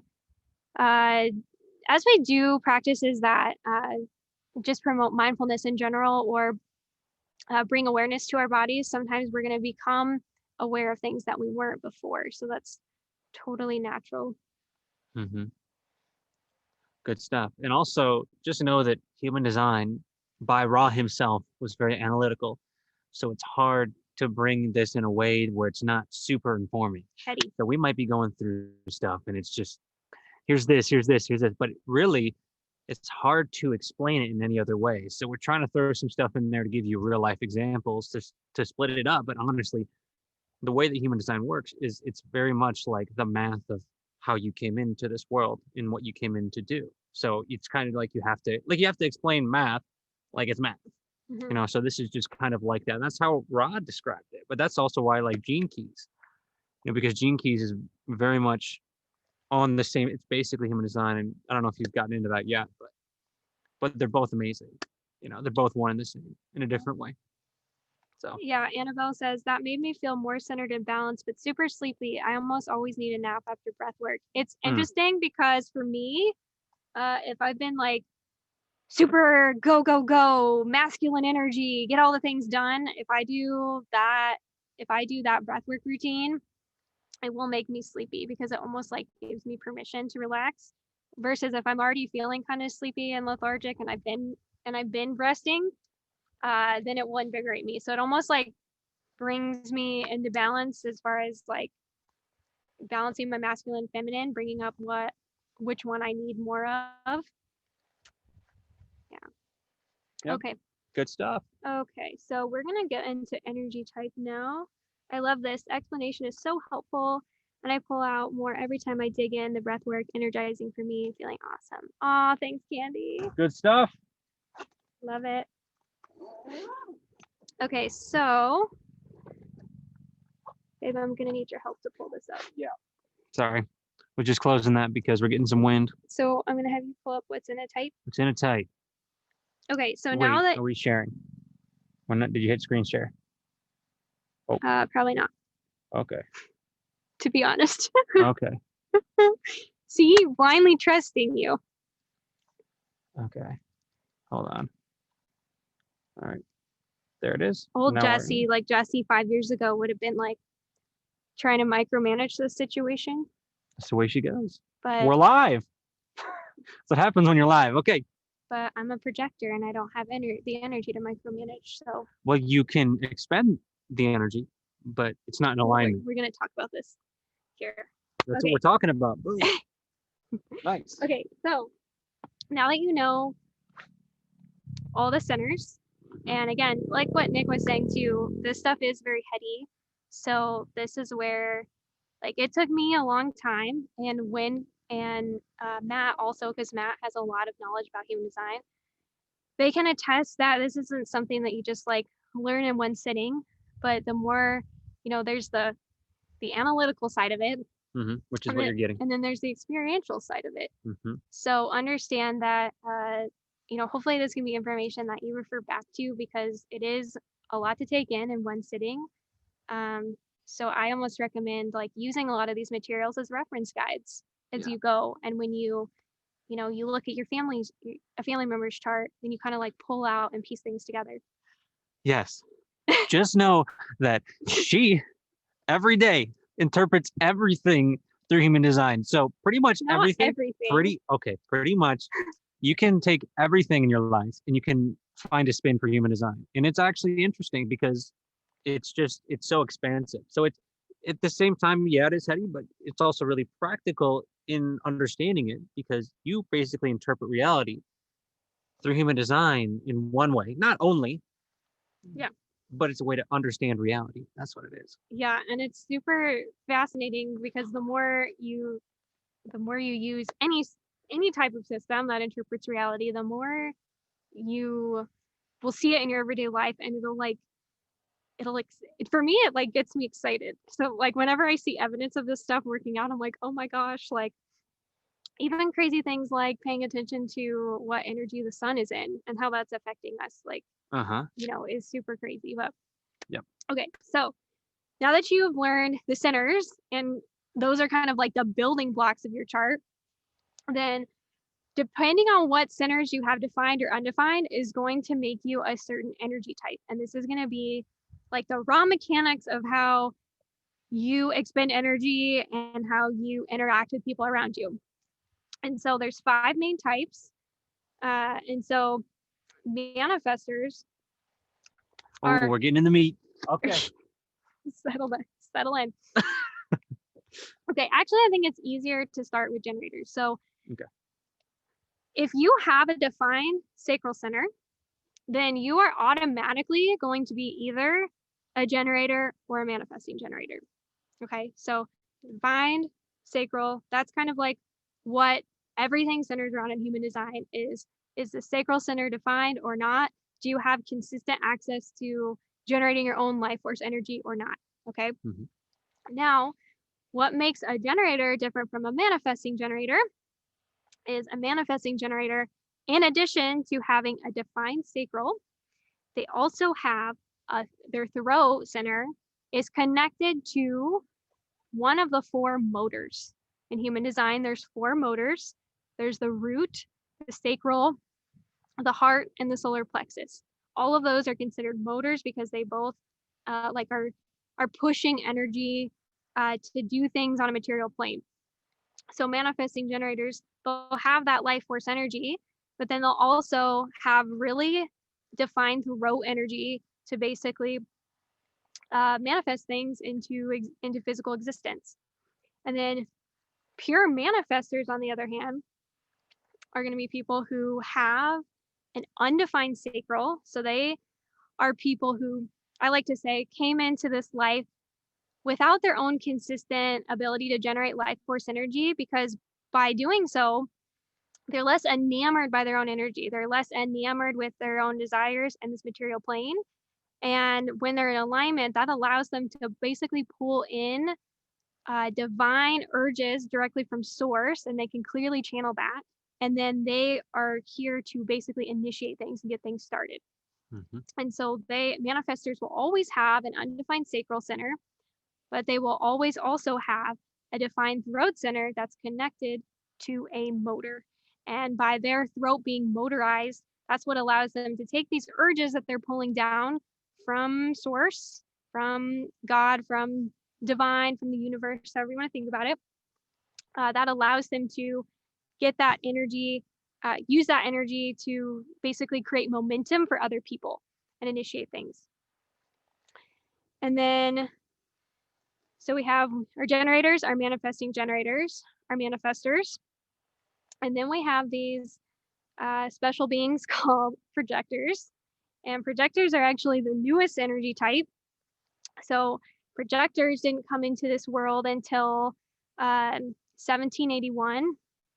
And the significance of that is that around that time, we shifted from being beings that were ruled by the planet Saturn.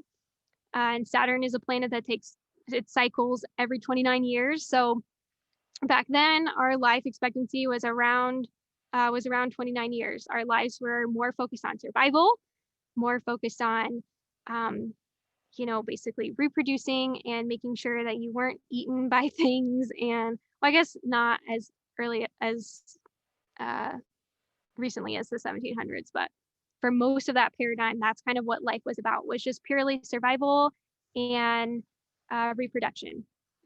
And then after that, it was in that time frame that we discovered the planet Uranus, which Uranus takes 84 years to go around the sun. So now we're Uranian beings, and our life expectancies are much closer to 84 years. And with this huge expansion in our life expectancy, there was like a need for a new energy type to be born. And so because we live much longer, we have a lot longer to contemplate our purpose in life and what we're here to do. And our lives are focused on now, not so much just surviving, but thriving, exactly, and finding happiness. And projectors are really here to basically be guides for all the other types, to show them how they can more efficiently use their energy so that they can maximize the time they spend, doing what they love. So a projector is going to be someone who has an undefined or open sacral, because if you had that, you'd be a generator. They also they can have a defined throat, but if their throat is defined, it's not connected to one of the 4 motors, because if it was connected to the motors, that would make them a manifestor. But basically, there's someone who has some sort of definition anywhere else in their chart. So, and there's actually 3 different types of projectors. There's energy projectors, which means that they have a defined motor center somewhere. So in this chart here, you see that the root is connected to the spleen. That's what my chart looks like. So I have root energy, I have a motor, but I don't have that sacral energy. So energy projectors have to be really careful about burning themselves out, because they have more energy than others projectors, but they don't have the stamina that generators are going to have. We're going to go over that in more depth here in a minute. So yeah, an energy projector is anybody who is not a generator or man-gen, not a manifester, but has their some sort of motor, either their root, their heart, or their solar plexus defined. And then a classic projector is going to be a projector that, again, doesn't have a defined sacral, doesn't have their throat connected to a motor, has some definition below their throat, but doesn't have any of their motors activated. So this is one way that you can, this is one way that a classic projector will look like. So basically you can see that they have defined G center, defined throat, and a defined spleen, but they don't have the 3 motors down here at the bottom, the heart, sacral, root, solar plexus. Those are all undefined. Okay. And then a mental projector, these are pretty rare. So mental projectors are only like 2% of the population. These are going to be projectors who have any combination of their throat, their ajna, or their head defined, 2 of those or all 3, but they don't have any definition below their throat. So these are people who are very, as you can imagine, they're very open in general. Most of their centers are going to be undefined or open. So by default, they're going to be taking in a lot from their environment, but what all mental projectors have is a consistent perspective on the world, or a consistent way that they see and guide the world. And then last but not least, we have our beautiful reflectors. If you've been following Matt and Ash for a while, you know that Ash is a reflector. Reflectors are only 1% of the population, and these are people who have every single one of their centers are open or undefined. So when you look at their chart, it's all the centers are white, and these are people who are here to be complete empaths, like basically taking in the energy of other people on such a deep level. So we're going to go into each type a little more in depth here. Should I just stop the share and switch it to the other one, or how? Whatever you think. What's the best way to do it? I don't know what you're trying to do. I'm trying to switch to the other PowerPoint. Oh, no, it's going to be right here. Which one? That's why I asked. This one? No, the other one. There This we one? go. Solid. Okay. Thank you. Yep. Energy type. Okay, so now we're going to go into each of the types in more depth. Okay, so you may need to move this. I got it. Do you think? Okay, so manifestors, about 8 or 9% of the population. So these are our people who are here to be the fire starters of the world. So by having that, like I said before, that defined throat that's connected to a motor, this allows them to draw an energy from the divine and then basically start whole new movements of things.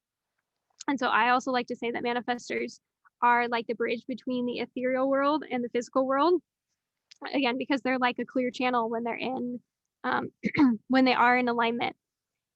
The thing about manifestors though is that even though they have the energy to start things and they're very, very creative beings, they are also people who need others around them to help them carry out their visions, because they don't have consistent access to that sacral energy. So this is where the strategy for a manifestor to live in alignment with those around them is to inform, because a lot of times manifestors will have loads of ideas of things that they want to start and create. But if they try to do it all themselves, they're going to burn themselves out really quickly. And then what happens when they burn themselves out is that they are no longer a clear channel to receive divine inspiration. Because a lot of times what happens for any of us who have an undefined sacral is if we're in go, go, go mode all the time, we're going to burn our sacrals out, and we're going to end up giving ourselves gut issues. And basically we're not going to be able to, for a manifestor anyway, if they're really clogged up with sacral energy, they're not going to be able to receive new urges or new inspiration. And so it's really important for manifestors to inform others around them so that other people can decide if the thing that the manifestor is here to do, if the movement that the manifestor is here to create they can decide if that's for them or not. One of my teachers, Jenna Zoe, has an amazing example for this, where she says that manifestors are like a train driver. And as a train driver, your only job is to drive the train and to tell everybody where you're going. And where manifestors run into trouble is when they, instead of being unapologetic about where they're going to drive the train, they go into the train station and they start asking everybody, where do you think this train should go? Should we go here? Should we go here? I'm not really sure. Because then what happens is it becomes chaos, right? Because then nobody can agree on what's happening, and riots break out, and then the manifestor's angry because like nobody can agree, and they're like, oh, like I just want it to be peaceful, and I just want everybody to agree. And so for manifestors, their lesson is to be unapologetic about what they're here to do, and to understand that their train or their movement or their purpose or whatever it is they're here to do is not for everyone, and that they're going to naturally attract the people who are here to help them and here to lift them up, and that they're going to also naturally repel people who are not here to help them. And a lot of people take this repelling aura, as Raul called it, kind of the wrong way, where they think that like, oh, I'm a manifestor, like I just repel people. No, it's actually to your benefit, because you naturally basically repel obstacles that are going to be in your way. Because if you think about it, if you have a bunch of people on your train who are not really behind your vision, they're just going to keep you from, they're basically going to be like obstacles, essentially. It's going to be harder to drive. It's going to be harder to, it's going to be heavier. It's going to be heavier, exactly. So that's kind of the lesson, is being unapologetic and knowing that like you are uniquely here to be a leader. And so this is the only type who's really here to truly initiate things, which is kind of a trip, because we live in a world where we're told like, just do it, just go out and make your dreams happen. But it's funny because it's like only like the 8 or 9% of the world that's really designed to do that. But I think the reason why that's kind of like the languaging is because like in the old paradigms, like all the kings and queens and leaders were all manifestors. So they were the ones who were like out doing it and initiating and stuff. Whereas like today we have so many different ways that we can get to a success. We don't all have to like really initiate and push things forward like that. So traditional languaging, manifestors, we called it like a closed and repelling aura. But I like to reframe this and say that your aura is very self-contained, meaning that you're not as, you have a natural buffer to your aura. You're not as influenced by people around you. And you're naturally going to be more selective about who you let into your life. And that, I think, can be very powerful. And so also, again, your strategy as a manifestor is to initiate things and then to inform people about what you're going to do. Because manifestors, I have analogies for all the different aura types. And manifestors, I think of like, their auras are very like dense and misty, like a cloud. They're the biggest out of all the aura types. And no matter where you are, like you create your own weather. Like you walk into a room and you're going to impact people in that room, no matter what you're doing. And so by informing those around you, it allows you and others to have like the path of least resistance, because your aura is always impacting them, but they can't always see you or see what you're doing because your aura is kind of misty and self-contained. And so it not only benefits you, but it benefits everybody around you. And so manifestors also kind of go between these two phases of like, there's phases of your life when you're like going really quick and you get an urge to do something and you go off and do it. And then periods of like deep rest and rejuvenation, because again, you don't always have the stamina to keep going. Just like, yeah. And so a lot of times manifestors function the best when they can set their own schedule. Like I know I have friends who have children who are manifestors, and they say that like one thing that's been a huge game changer in their household is letting their manifestor child set their own sleep schedule. Because they found that for a while they were just, it was just a big fight. When they let their child just pick this sleep schedule, then they kind of naturally did what their body needed anyway. And so also manifestor adults tend to not really like to work for other people as much, or they like to be in jobs where they have a lot of flexibility to like do their own thing, to drive the train, exactly. And so when manifestors are in alignment, they feel this deep sense of peace in harmony, because true manifestors in alignment are those who understand that they're here to lead, but they're here to lead from a place of serving others rather than from a place of like self-serving. And so when manifestors are in alignment, they feel a deep sense of peace because they're in alignment with divine urges, which are naturally going to be in alignment with the environment and everybody around them. The manifestor not self is anger. And this, yeah, no, there's a manifestor close to you in your life, and you have a lot of experience with manifestor anger. Oh yeah, I can get you. Yeah, and so manifestor anger, the interesting thing about it though is that like you will typically always know when a manifestor is angry, so that's the upside, whereas other people's not self themes can be a little bit more sneaky. So that's kind of the upside about manifestors, is that when they're in their unaligned self, yeah, they're repelling and kind of scary to be around, but at least you know. Yeah, at least you know. And then again, yeah, the strategy for manifestors is to inform. I'm gonna see. And what you mean is that the other not selves are actually like, they're just low key mad, and they're just like undercover doing things. Mm-hmm. Yeah. Yeah. So. And so the other thing is, how does that work with anger? Because I know some manifestors, but they don't recognize the not self theme. And that's Matt, I don't know if you feel called to share it all, because I know you have a lot of experience with like either yourself or other clients. You're not aware of the impact that they're having on others. But the other thing I want to say just real quickly about the not self themes is that they're not always bad, right? Because to me, I think the not self themes, if we choose to see it this way, it's a clue from the universe that we've either worked ourselves too hard, or we are using our energy in ways that is not in alignment with us. And it's like basically an invitation for us to slow down, check in with ourselves, and pivot in whatever way we need to pivot. Mm-hmm. And so yeah. Oh, go ahead. I was gonna go ahead and just chime in on that for a second. So that question about the anger. So the biggest thing with being a manifestor is, I think there's something to mention too, is that there's this weird subconscious thing where we think we're invisible. And so this also is a paradox, because we don't think anyone should be paying attention to us or would even notice. And so like Jesse was just saying, you walk into the room, everyone technically is being impacted by you, but you have no idea. And there's this there's almost like this aloofness about it, where you're supposed to be the leader, but you also don't think you should be or want to be.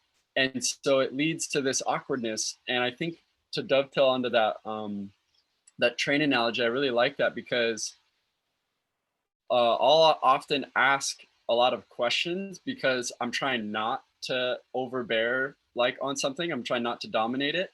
But ironically, by asking all those questions, it leads to more issues and frustration, because everyone's like, dude, just lead us. And it creates the awkwardness. So I think something interesting with the not self anger is manifestors will get themselves into a lot of predicaments, because they're either completely unaware that they're impacting everybody, or they're asking way too many questions, and that's impacting everyone and making everyone confused, which then makes them frustrated, because they're like, I just want everything to run smoothly. Like, what I'm trying to ask you because I want peace. But the irony is, by asking to try to get peace, it actually creates the opposite, which then leads to the anger. And so from our perspective, we thought we were being nice and we thought we were being inclusive. So informing is something really fascinating, because you're not asking permission. You're telling, this is what I want to happen. And then it's like, do you want to be a part of that or not? Or can we find a compromise? But one way or another, I'm doing this. And I love you. And I want to let you know that I'm doing this because I don't want to hurt you. And it's this fascinating thing to understand that your aura is a tank and you just are what you are. And even if I've had to get so nitpicky about this to where I have to inform Ash of every little thing I'm doing, or else she'll get deeply offended. So if she's talking to me and I'm like finishing up a text to someone, I have to be like, hold on, let me finish this text. Because with little things like that, if I don't say anything, because see, in my mind, I think obviously she can see I'm doing this. I don't need to inform that. And so with the manifestor aura, you don't think it should matter. You don't think you should have to explain everything. You don't think they even notice. You're just like, whatever, I'm doing my thing. It shouldn't matter. But it does. And it's the most fascinating thing is a lot of times to circle back to that question, if you know manifestors, but they're completely unaware of their frustration or their anger and how much it's impacting everybody else, there's a huge resistance to accepting the responsibility. With great power comes great responsibility. And the manifestor thing I've noticed is we don't want to accept that responsibility. I don't want it. I don't want to accept that I impact people, but I'm learning that the longer I delay that, the more problems I cause. And it's like the like I remember learning this thing. If any of you are familiar with like Lord of the Rings, they say that like Aragorn is like that kind of mentality of like he's supposed to be the king, but he doesn't want to be the king. And it's like the whole movie is him learning to accept his role and how to be a good leader. It's like it's exactly that. You're supposed to do it, but you don't want to.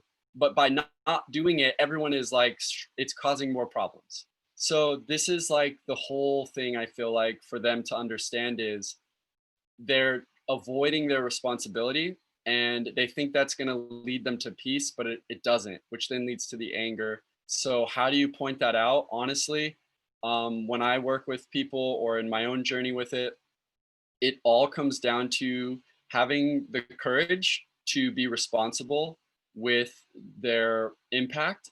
And one of the easiest mantras that human design says is they just need to always ask themselves, who am I impacting right now? How is this impacting people right now? And just becoming really aware of owning that. Because what you're going to find with a manifestor friend is that they might have a subtle denial that they have any impact on you. And that is where it leads to a lot of abuse and painful interactions or friendships, because they don't realize how much they're hurting you. And because in their mind, they don't think it's connected. They don't see it. You know, like I've hurt Ash a million times because I just am unaware and I literally don't think that what I'm doing should impact her, but it does. So if you have friends where you feel like, wow, how do they not see how ridiculously painful this interaction is?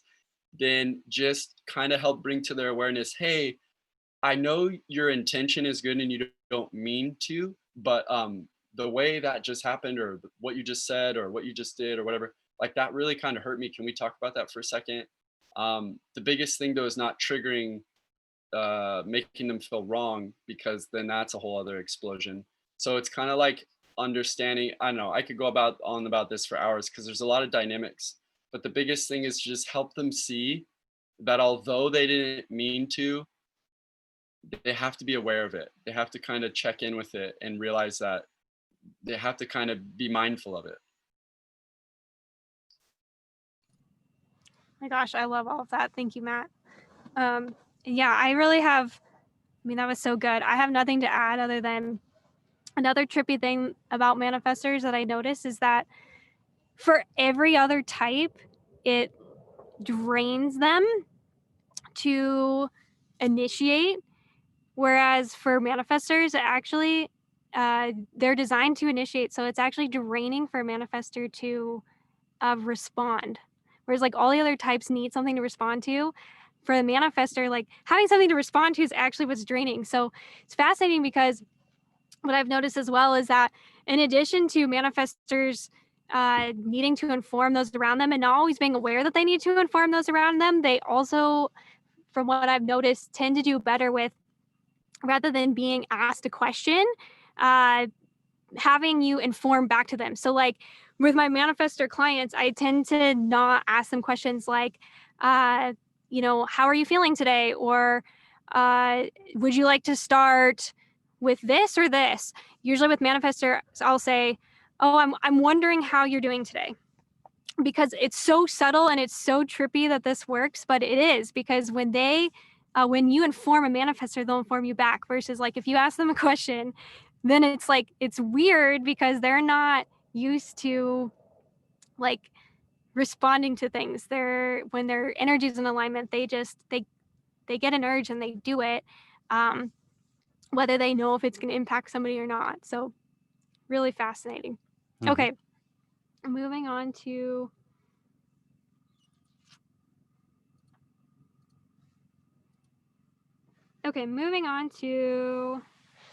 generators.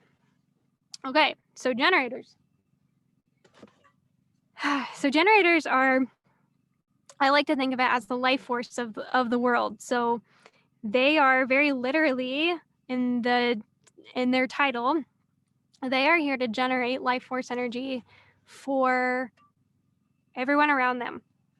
And so, if the manifestor is like very, very yang, meaning that the manifestor is very connected to divinity and channeling those divine urges, generators, on the other hand, I find are here to be more, they're here to be a lot more yin. They're here to be really connected to the earth. They're here to really experience this world in a very physical sense. And they're here to really be connected with their own passions and desires, because by being connected to those things that excite them and by really engaging in those things very deeply, then they generate more life force energy for the world, and they become very, very magnetic to everybody around them. So their generators are generally, they're very creative, they're very intentional, they're here for mastery, they're here to be very deeply present with what they're doing. And these are people too who I think of it like a generator wakes up in the morning with like a full tank of gas in their engine, and they essentially need to expend all of that energy throughout the day. And then when a generator spends the whole day doing something that they're deeply passionate about, then they fall, basically Ra used to say, they fall into bed at night feeling very, very satisfied with what they did for that day. And so I think of the generator aura as like I said, very magnetic, because by a generator being in their own magic lane, it's going to naturally draw people around them. But one fascinating thing about generators, though, is that oftentimes generator children from a young age, they learn that people depend on them for their energy, right? Because they're always generating that life force. And so very early on, they learn to make compromises and learn to do things that they don't necessarily want to do. And so another lesson for the generator is to become very, just kind of like the manifestor needed to become apologetic about leading. Generators need to become unapologetic about doing the things that light them up, because by doing those things, it's a win-win for everybody. Now, I get this question all the time, like, what about those things that none of us really like to do, right? Like doing the dishes and doing laundry and doing taxes and things like that. So understanding that there's always going to be things in life that we don't necessarily want to engage in. But when it comes to small decisions that we make throughout the day, it's really important for generators to tap into like the general essence of something. Like, is this going to get me to a place of like what's going to light me up? So even if, as a generator, even if you don't enjoy necessarily doing the dishes or cleaning your house, like when you tap into the feeling of having a clean house, does that light you up? You know what I mean? Mm. And then paying attention to throughout your day, like how many times you say yes to something that really deep down, like isn't something that's in alignment with you. So a fascinating thing about generators is that generators are very, what Ra used to say, guttural, meaning that generators don't lie. Like generators don't lie about what they like and what they don't like. So a generator, it's fascinating. They tend to make a lot of noises that indicate what they actually like or what they dislike. So for example, if something's presented to a generator and it makes them really excited, their whole body language will change. They'll sit up straighter in their chair. You'll hear the pitch rise in their voice. Sometimes they'll even go, yeah, I want to do that thing. versus when something's presented to them and they don't want to do it or it doesn't feel in alignment, then you'll see them almost like hunch over in their chair and cover their stomach, because it's like they're trying to protect their own sacral energy, because it's like their sacral telling them, I actually don't have the energy to do this thing. And so for a generator, it's really about paying attention to, in general, like doing mostly things that light you up, because that's going to be what generates more energy. And then to the best of your ability, taking inventory in your life of the things that maybe you've said yes to out of obligation, but they don't truly align with you, and slowly peeling away those things such that you can make more space in your aura for new opportunities to come along. Because a generator, being a magnet, you're always going to be magnetizing new opportunities into your auric field. And so unlike the manifester, generators are not necessarily here to like just basically get an inspiration to do something and go do it. They're here to be presented with opportunities and options. And then when those opportunities and options are in alignment with them, then they can decide, yes, I want this, or no, I don't.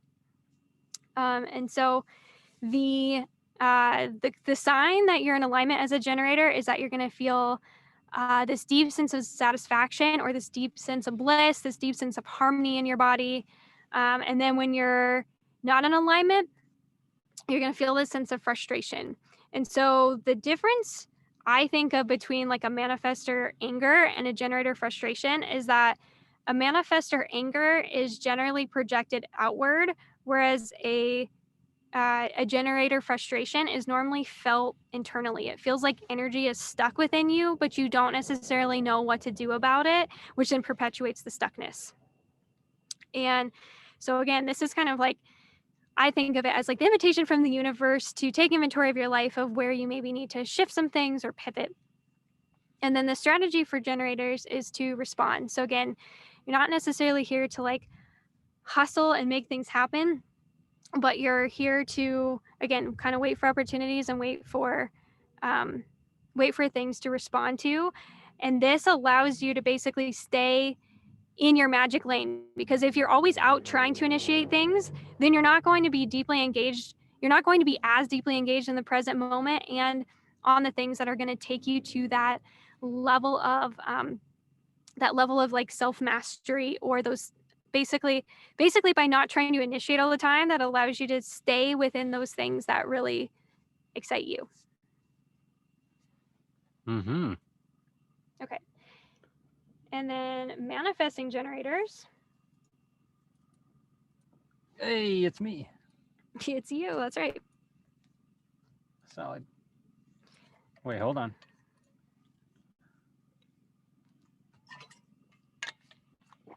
Okay. Generator here. I wonder how to use that responding in work life, where you're supposed to work 8 hours a day. So let me see. We got double generators. Okay. We got lots of generators. All right. There's that floodgate thing happening right now. Okay, so here's what I would.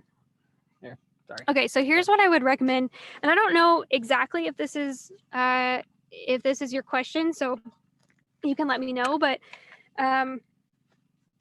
yeah, because theoretically, or at least what Ra used to say, is that generators and manifesting generators are really the only types that are designed to work like 8 or more hours in a day, because they have the energy or the stamina to do so. But the fascinating thing is that if you're not doing something that excites you, then you will burn yourself out.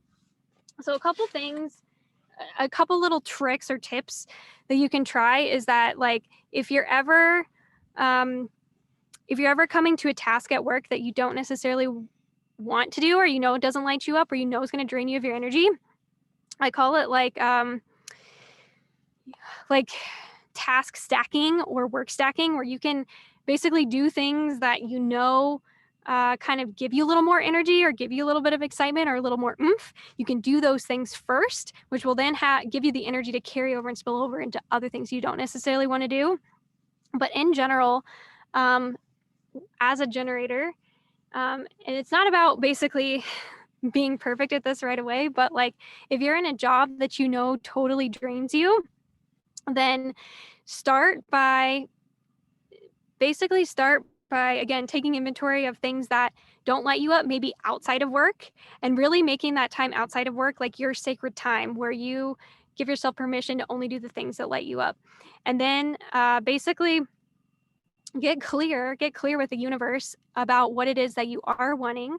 And then anytime that you're at work and you're coming across like a situation that you don't actually maybe want to be doing, and just kind of like internally ask yourself like, how can we pivot this to make it a little bit more fun? Or how could we open up the possibility for something to come in to alleviate this? So one thing like I tell my generator clients all the time is like, okay, maybe you don't enjoy vacuuming, or maybe you don't enjoy like a certain task at work, but how can you make that a little bit more fun? Like maybe you can listen to your favorite music while you do it, or you can see if one of your favorite coworkers can do it with you.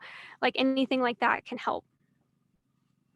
Generator here, this is completely resonates, especially as a kid. I would hold my stomach to the point it was a problem. I'm so aware of it now, and this feels like the final puzzle piece. Literally trying to protect my energy. Yes, exactly. Mm-hmm. Exactly. Hey, Jesse, something I've noticed with generators too, as far as that work question, is one of the observations I've had is they do really good at a job where your job is to respond. So that's another clever way to, because the way I was reading that question is like, how do you respond for 8 hours a day? Or like, how do you, if you're in a job and you're stuck in a job, how do you be able to respond? And I would say they make fantastic, all the jobs where the job is to respond, they're freaking genius at. So like my dad is the generator and he's a police officer. Perfect career for him. His whole job is to respond to people and to be there for people. And in the true sense of what their intention is. My dad was a really good example of what it really meant to be there to protect the people and serve the people, because a lot of times his role was actually like helping people on the freeway and being there for like tragic things, like that's a responding role. But you can keep going, like firefighters, ambulance, anything in the medical profession, any sort of customer service, any sort of job where literally all you do all day is respond and help people. That's gonna light them up. And what I've seen with that is it's really, really fulfilling. Now, if instead they're doing a job where it's just work, then they're gonna hate that. They're gonna feel good when they're constantly, someone needs them and they can respond to it.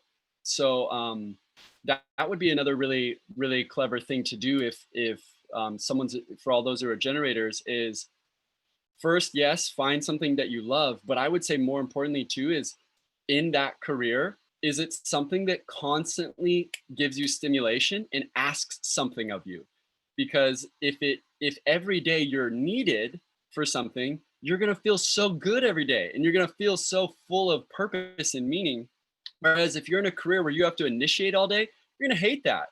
And it's gonna be really unsatisfying and not as exciting for you because it's off your design. It's not in your design. And so that's my feedback on it. Whenever I have a generator friend and they're in a career where they don't really get to respond to anything, I can tell they're burnt out and they don't like it. So I always say, do something where you're gonna get that every day. That's gonna be the job. Every day you get to show up and be like, what's needed of me today? Let's do this. Like I get to respond and problem solve all day. And then you feel so like, yes, especially if it's your craft, especially if it's your thing that really lights you up. Yeah, just to add on that, indeed, I think the problem is that when you've done university, you're being taught to be proactive. So I try to initiate all the freaking time, but I do way better when indeed I need to like problem fix all these kind of stuff that my manifestor boss doesn't like to do. But it's really hard to be that person to yeah, because it feels like, oh, I'm this person that should be, told what to do, or well, apparently respond what to do. But it's hard to not be proactive, to not step in that role, because we're so taught to do that. Yeah, and that's definitely going to be the manifestor generator blend that we're going to talk about right now. And that's kind of the thing is, if you do know you're a pure generator, continuing to refine the role, because that would be best is when you can just show up on that level of just being able to respond. And then the manifesting generator is more of what it sounds like you're getting put into this role. They want you to initiate and respond, and that's perfect like segue into what we're just about to move into. Yeah, I love all of that. Thank you so much, Matt, for your observations too. And it's really fascinating what you shared about your dad. Same thing with my stepdad. He's also a pure generator, and he does really well in any situation where he can respond. He's worked many different careers in his life, but right now he works in construction management, which you would think, if you were thinking just purely from like a leader perspective, you would think that maybe a manifester would do better in like anything having to do with management. But actually for him, it works really well because again, he shows up to work and there's usually like different problems or different little puzzle pieces that he has to solve. Yep.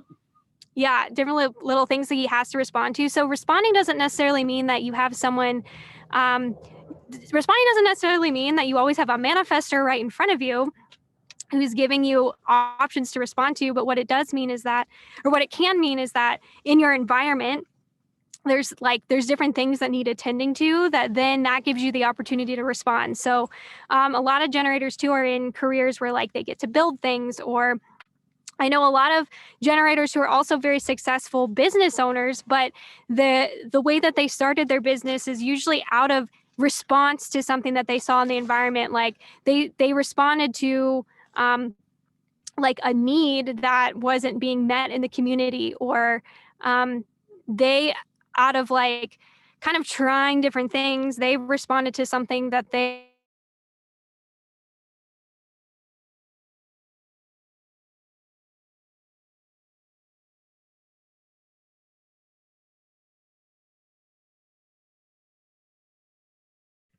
Yeah, I see everybody looking. I think she's frozen.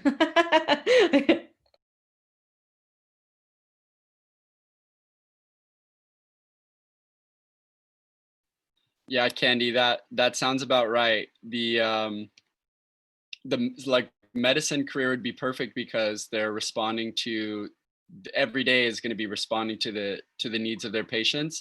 And then it's funny too, there's a lot of, if we get into their chart and their profile and stuff like that, the one that wants to snowboard all day, something too that I've noticed with generators is that they love play, and they're the perfect like example of, they want to work and play. That's like, they want to have that mastered, that balance. And one of the things I have noticed is if they do work too much without any passion or play, they do get annoyed and frustrated. That not self theme of frustration, because play is really important to them. They want to play and create, and be able to have that beautiful balance of both. While we wait to see if they can get back the connection, do you guys have any other questions that maybe I can field some questions, and then if not, I'll maybe just continue talking about the manifesting generator energy. If there's anything else that you've noticed from the things we've talked about, generators, manifestors, projectors, and now we're going to move into this hybrid. Just a question. How can I support a manifestor friend who is really into the people pleasing?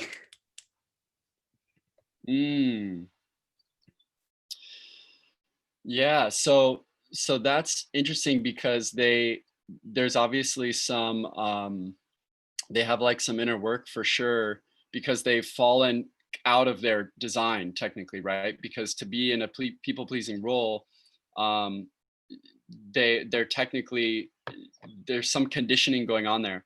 So I think what you could do is help, you could support them by helping them tap into their gift, and by helping them explore their inspiration, because what they need to do is learn their own self-worth and connect with their own energy more, rather than being so driven by the other person. And so there might be a lot of conditioning with them. So I would say motivate them, inspire them, uplift them, because there's probably some self-worth wounds there. That is why they're worried about everybody, people pleasing, rather than, hey, I'm actually here to be me and to do my things. So that's what I would say would help them the most with that.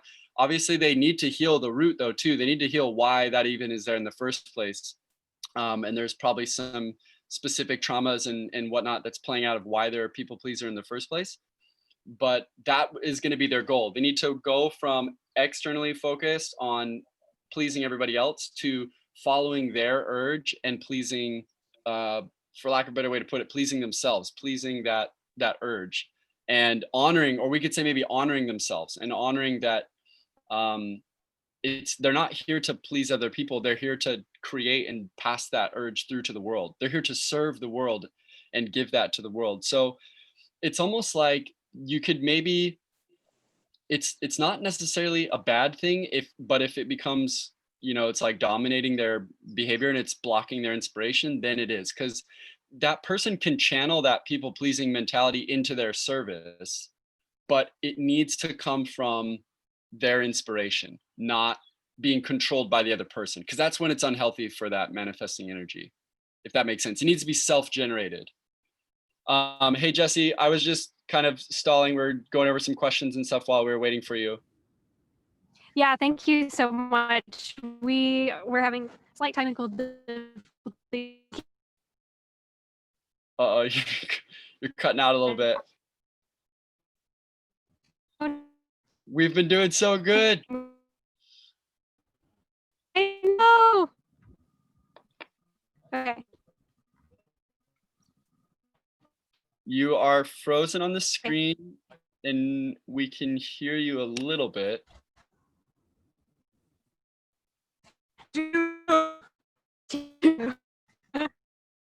Okay, well,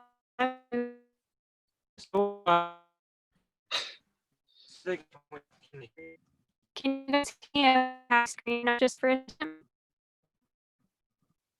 We're getting robot language. Oh, okay, they're gone. They're gonna rejoin.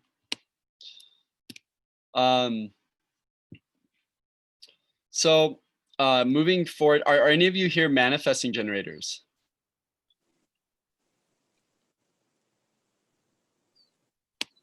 Nope. Everything else, generator, projector, manifestor. Matt, can I ask you this? Yeah, what's up? I think I know the answer to this. But in human design, if you technically don't know your exact time of birth, that changes everything, right? Because that'll like affect your energy type, all the gates. Because I know that affects the gates. So I'm assuming it affects the energy type too. It can. The energy types work in bigger time blocks, but yes, it definitely can. Like for example, if it's especially AM versus PM. So there are definitely blocks of the bigger the time, the more impact on. And so it can, for sure. But sometimes, yeah, just that minute or two can really, you could be right on the cusp of that change, because you don't know necessarily when it goes from, say, a manifestor to generator or something. It could just be a matter of minutes. So it can. It doesn't always, but it definitely can change. And you're right. It totally does change the gates. Got it. Okay. Because I know I am like, I think I'm born around the afternoon, but I don't have like an exact time. So it's kind of gotcha. So trying to get it in closer and closer. Have you had any success? Like you can try to get access to your birth certificate. So I was born in a refugee camp. So whoa. I don't know. I don't know if there's a way I can get that. Yeah. Okay. Wow. Yeah, so you're just gonna have to get it as close. And you know what would maybe work for you too is this will be a good intuition thing is once you kind of get the ballpark area, I would say just look at some as you pull charts from around those times, look at what your common ones that keep popping up are, and then I would say just feel into whatever feels like it resonates the most and is the most true for Yeah. you. And then sometimes you got to just lean with that and just be, because at the end of the day, human design always comes down to connecting in with your intuition and personalizing it and finding it as your own wisdom. And so even for those of us who do know our exact time, we still have to sift through a lot of intuition and is this conditioning or is this really who I am? So I would say for you, it's just taking the time to really reflect on the main categories that you might be coming up as, and then feeling into like which one feels the most true for you. Got it. All right, great advice. Thanks.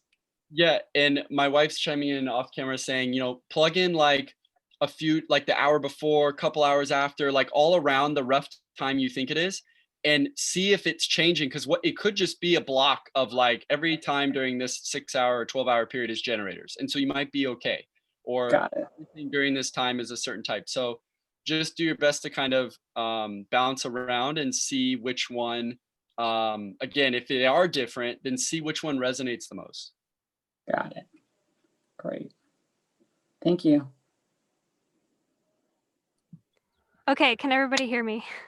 Yes, we can. Yeah. Yay! Okay, so sorry about that, everybody. Sometimes when we're out in the elements, we don't exactly know what's going to happen. But hey, that's part of our design. Actually, is that we both are designed to learn things through trial and error, and so we learned that just having one hotspot is not good enough. So we will be. You need Verizon, baby. We'll be switching We'll put signals them together. so that this won't happen again. But I really appreciate Matt. Thank you for taking over. And Matt has such a wealth of knowledge about human design because he uses this in his Hero's Journey program. And so it's really, really amazing to hear all of his examples. So thank you, Matt. And then I also, I think I caught the tail end of that there where you're talking about if you don't have your exact birth time, there are literally, I don't know if Matt, if you already talked about this, but there are literally astrologers who specialize in figuring out your birth time. It's called astrological rectification, where they basically they ask you a bunch of questions and they can get your birth time down to pretty accurate. It's pretty crazy. What I've done sometimes with clients who don't know their birth time is I kind of reverse engineer it as well. So I will if they kind of generally know when their birth time is, I will run a couple or several different charts based on different times. And I can kind of ask people different questions to figure out like as closely as possible what chart is gonna be most accurate for them. So if you're at all interested in like trying to figure that out, I can work with you on that. If you want to message me privately or email me privately, we can talk about that too. Okay. So yeah, some Vedic. Okay, yeah. So Wind already talked about that. Vedic astrologers specialize in birth time. Yeah, I'm not sure, but if you look up like it's called astrological rectification, birth rectification. Those are Okay, perfect. Okay, so moving on to manifesting generators. Oh, sorry. You're good. Okay, so manifesting generators, I like to think of as like, they're kind of like the hybrid type for the new age. So just like with generators, manifesting generators have that defined sacral energy. So they have a lot in common with generators in the fact that just like with generators, they are here to kind of have the stamina and the life force energy to get things done, to be creative, to literally build things, to respond to things in their environment. But they also, on the other side of that, have a defined throat, and their throat's connected to a motor, which gives them this really interesting dynamic of like they kind of are like pseudo manifestors in a way, because they do get these like initiations and these urges to do things. But at the end of the day, the manifestor still, or the generator part of them always needs things to respond to. So I kind of liken it to like a lot of times a manifesting generator will get an urge to do something. They'll get something started, they'll get something initiated. And then there's almost this like moment of truth that happens where they sit back, they pause, and they go, is this thing actually what I want to do? And then in that moment, they decide if they're going to keep on going down the path that they're already on, or if they're going to pivot and do something else. And the main difference between generators and manifesting generators is that where generators are really here to be like to master one thing or a couple things. Manifesting generators are here to be multi-passionate, multi-hyphenate, to do many different things in life. And again, this is because they're kind of getting, with their more manifestor side of them, they're getting pulled into different experiences, which by them doing that, they literally invent or innovate totally new ways of doing things. So a lot of times I say that generators are here to kind of anchor us in and to remind us where we've come from as a society. And manifesting generators are here for our evolution. They're here to show us where we're going. And so manifesting generators are able to kind of like hack processes to things because they naturally have a quickness about them that generators don't necessarily have. And like I said before, it's by manifesting generators going through things really quickly that sometimes they kind of like make mistakes and get messy along the way. But by doing that and having to go back and correct their mistakes, they discover completely new processes. And so one thing that I commonly think of is like my stepdad is a pure generator. My brother is a manifesting generator. And observing them growing, as we were growing up, observing their dynamic was really fascinating because my stepdad would have very specific ways that he liked to do things and to get things done. And my brother could never really do the same thing twice. And he always had to invent his own way of doing something. So like an example would be when they were doing the yard work together, my stepdad was like, this is the process of how we do it. And my brother would like jump around and do things totally differently, or he'd do it really quickly.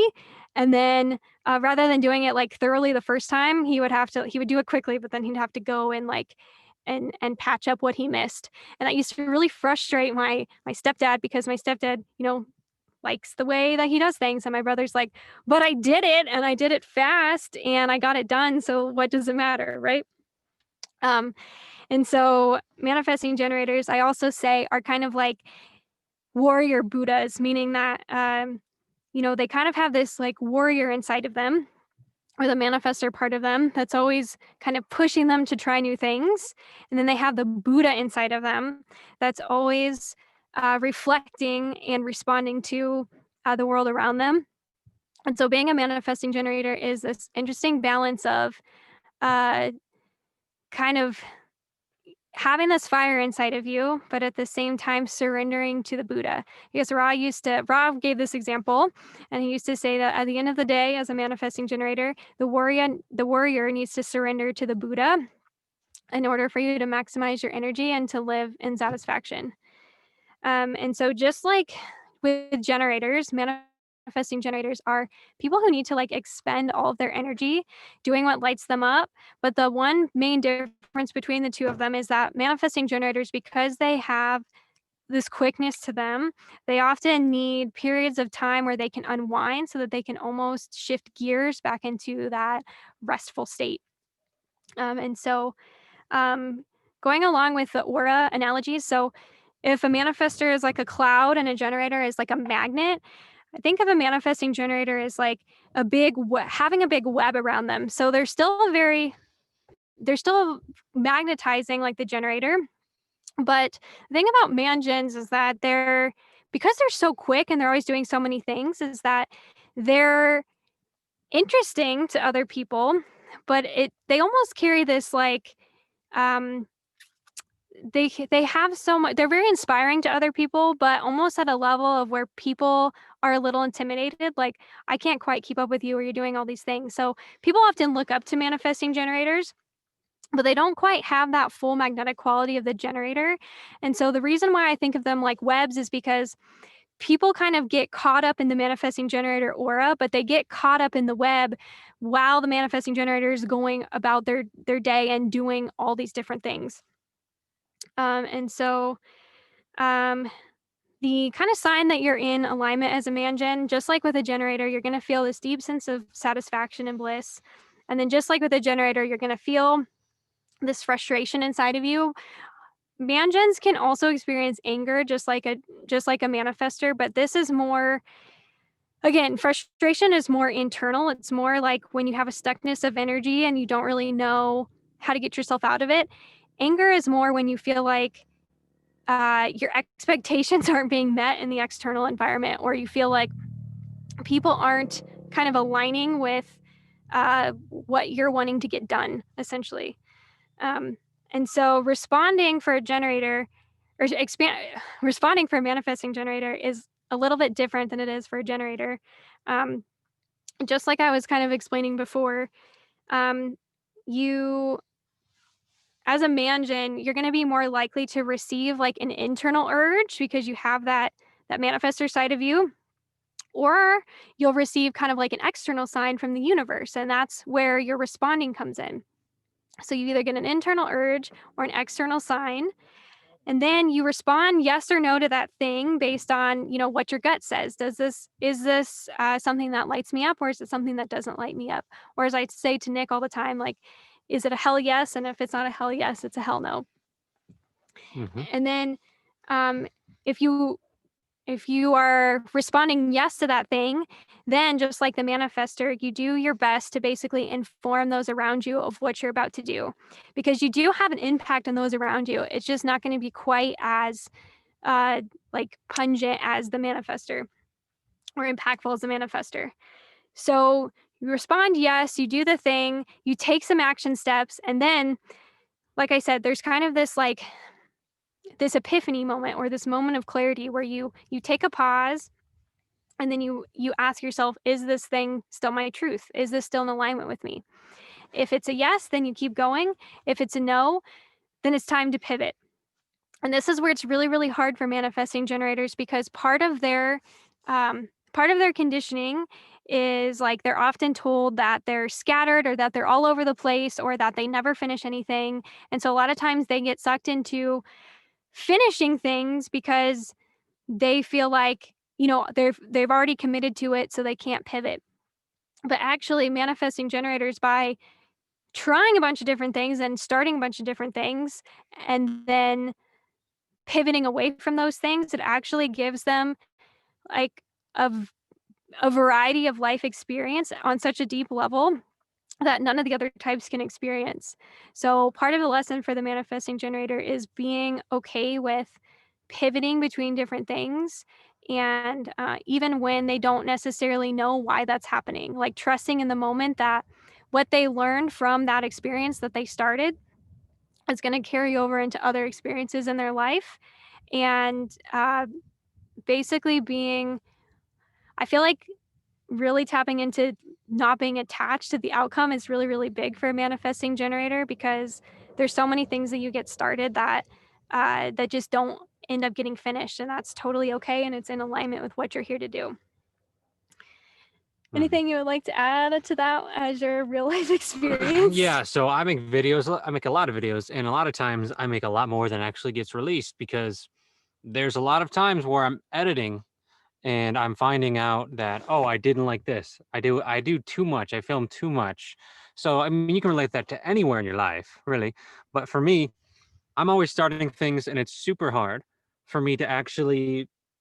At first, it was really hard for me to actually say, well, I know I spent 6 hours editing this, but it's not exactly what I want. So you have to trust your inner vision. And when you can rely on that, then what you get from actually trusting yourself is something way better than if you would have just said, well, I already made it, so I'm just going to release it. So, and that can be any creation. So, Yeah, and this is such a great example, because basically the manifestor side of you is responding to your urge to create content, to create videos. So you go out and you film all these things, and then later it's like you're sitting back and you're editing, and now it's like your sacral is like getting an opportunity to respond to all of the content that you already created. Hmm. So, and it's through like going through that content that you realize like, oh, I don't actually want half of these things that I do. Yeah, and then I realize on the other side of that I will literally do too much, and then I'm so taxed from doing too many things that I can't even do anything.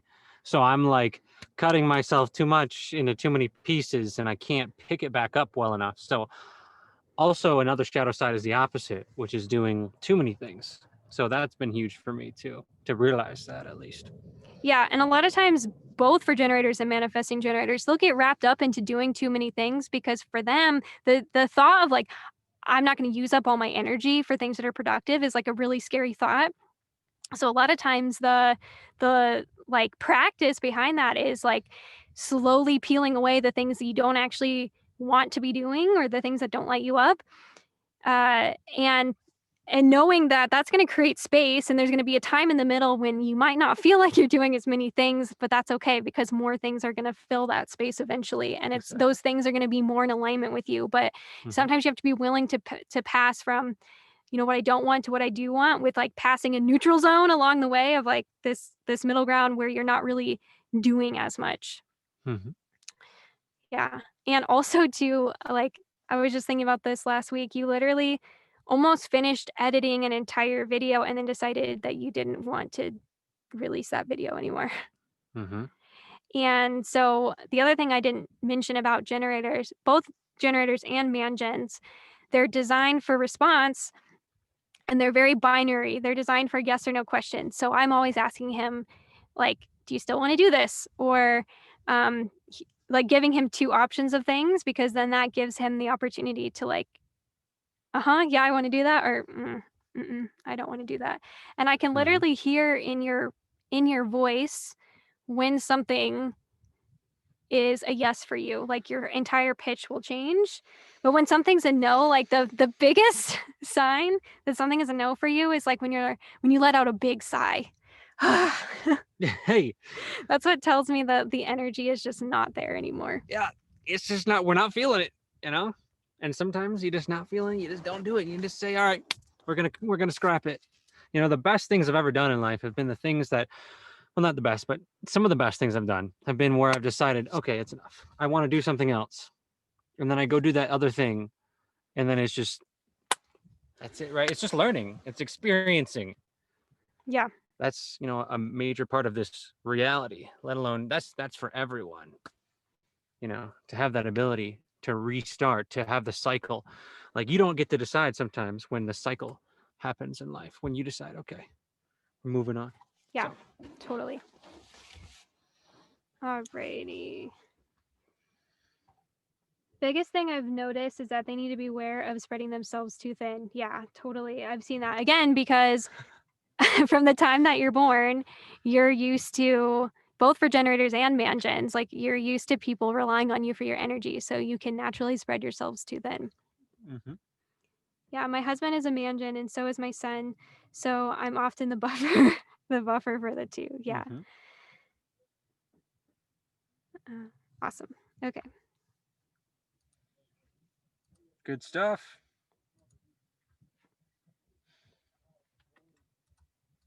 Click the page. There you go. Okay.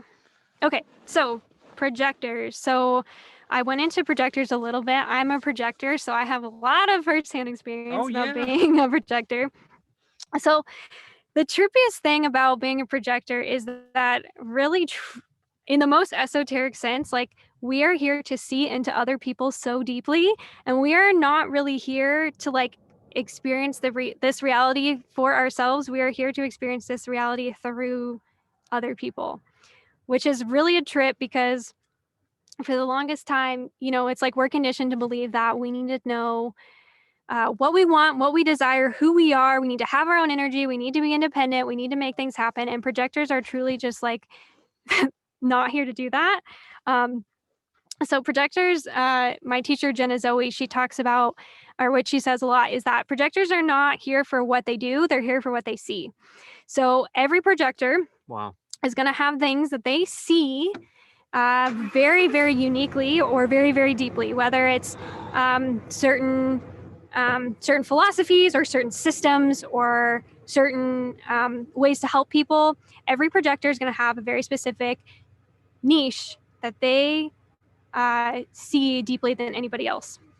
In addition to that, projector, like I said before, they have an undefined sacral center, which means they don't have their defined life force energy.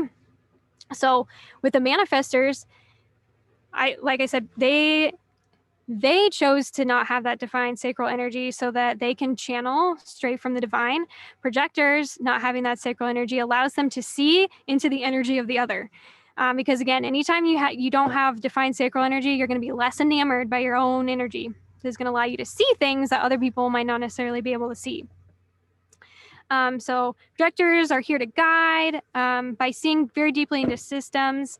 We're naturally really good at reading energy, and our auras are like laser focused. So I say that like a projector aura type is like it's like a light, and so as a projector, if you think about it, like if your light is too broad, no one's going to notice that you're there. Because if you walk into a room that's lit, you don't really notice the light fixtures necessarily. You just notice that there's light.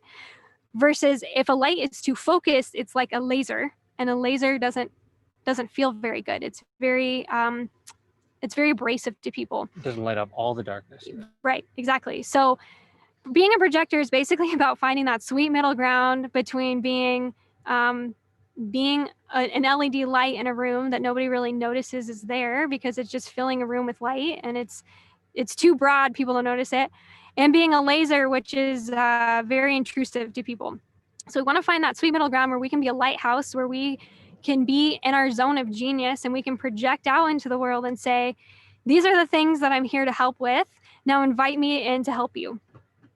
And so another fascinating observation about this, what I've noticed with my own aura, is because our auras are very focused in on another person, if I turn and I look at somebody, they will immediately know that I'm looking at them. It's like clockwork. If I'm in a coffee shop and I look at somebody, they'll turn around immediately. Nick always says that like he will feel my eyes on him immediately. Yes. Whereas like manifestors, generators and manifesting generators, their auras are so big that they don't necessarily have, like, people won't necessarily feel their focused attention. Oh yeah. But him, because he has like a very open aura, if we walk into a coffee shop or something, like he will notice if people are like engaging with his energy. Whereas like I don't notice because my aura is so focused in on whatever person I'm engaged in the moment, whatever book I'm engaging in the moment, whatever task I'm engaging in the moment, I'm like laser focused, and like that's where my energy is. Whereas like him, his aura is big and can like do a bunch of different things and hold a lot of people's energies. Yeah, I got the perfect analogy. Okay. So manifestors first are more like the lamp. Mm-hmm. Like basically you can feel when there's another color light coming into your lamp, you can kind of see it in a room, and you can kind of feel it. And so like with yours, it's more of a flashlight. Like exactly. Your flashlight's shining in my eyes when you're looking at me. Exactly. You know? Yes. And that's exactly why, like a projector, they say that our strategy is to wait for the invitation. And the reason for that is that because we see into things so deeply, when we try to project our energy or our wisdom or our guidance onto somebody who isn't ready for it, it's like being shined in the light with a flashlight. Yeah, they're like, oh. They're shined in the eye with a flashlight because they're not ready for it. Yeah. So there's three parts to waiting for an invitation as a projector. The first is like really knowing yourself and knowing what you're good at and knowing what your zone of genius is.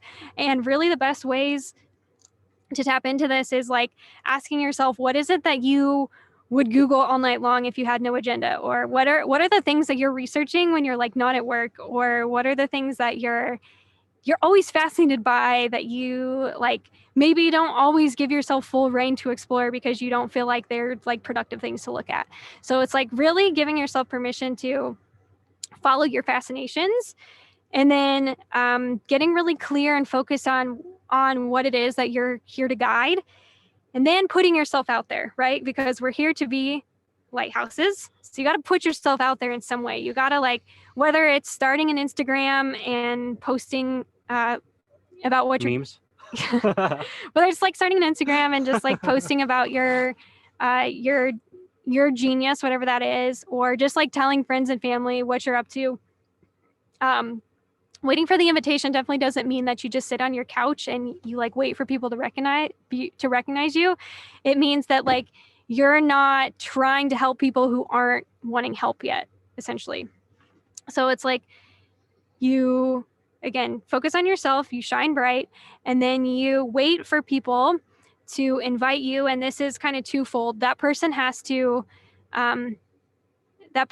recognize you for you. That doesn't mean that they're just looking for anybody to do the job. They're looking for you with your specific gifts to do the job. So that's part one. And part two is, do they have the energy, or do they have the space in their aura to receive whatever it is that you're here to give, so that wisdom can actually land? Because what happens a lot of time is, even though people may think they're ready to receive something, they might not be. And then when the projector is like trying to like give guidance in some way, then it just is like hitting against a brick wall. So like a really good example is with my family. They will often ask me for nutritional advice. It's really fascinating because like you think that they're inviting me because they're literally asking me for my advice on about nutrition. But then literally the second I open my mouth, like I can feel their energy like repelling what I'm telling them. Like, and I can feel that they're not ready to hear what I'm saying. So it's a really fascinating dynamic to observe. And this kind of does take awareness on both sides. Okay. It's like showing some, what time is it? 2:52. Okay. It's basically like, for me, what I'm seeing with you is you're trying to describe something.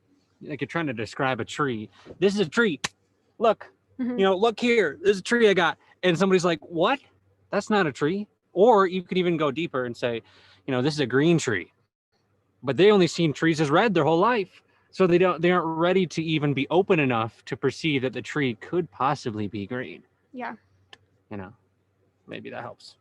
Yeah. Or they're just not ready they like know that they need help within a certain area, but they're almost testing the waters to see if you're a good fit. Right. So like another thing about projectors is, like I said before, it's important for people to invite you for you, not invite you because they just need somebody to do the job.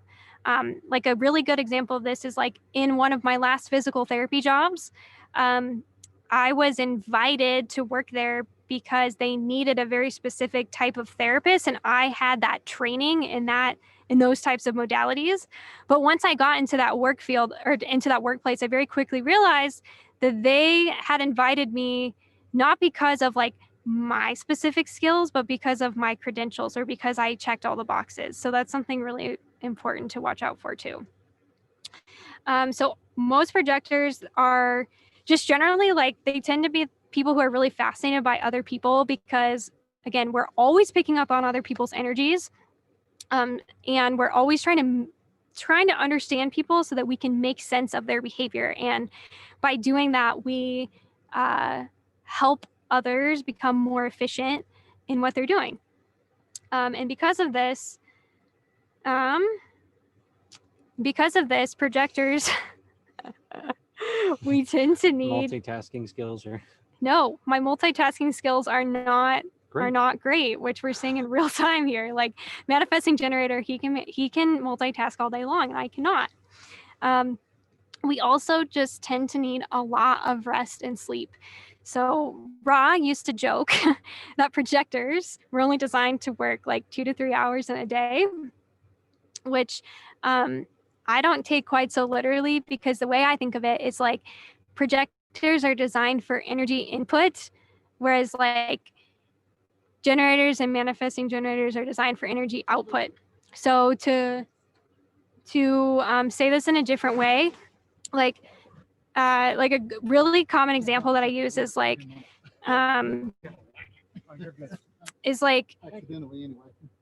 think about how in school, like so many kids these days are diagnosed with ADHD and stuff, and like kids have a really hard time sitting still. So I think about this as like, generators and manifesting generators make up 70% of the population.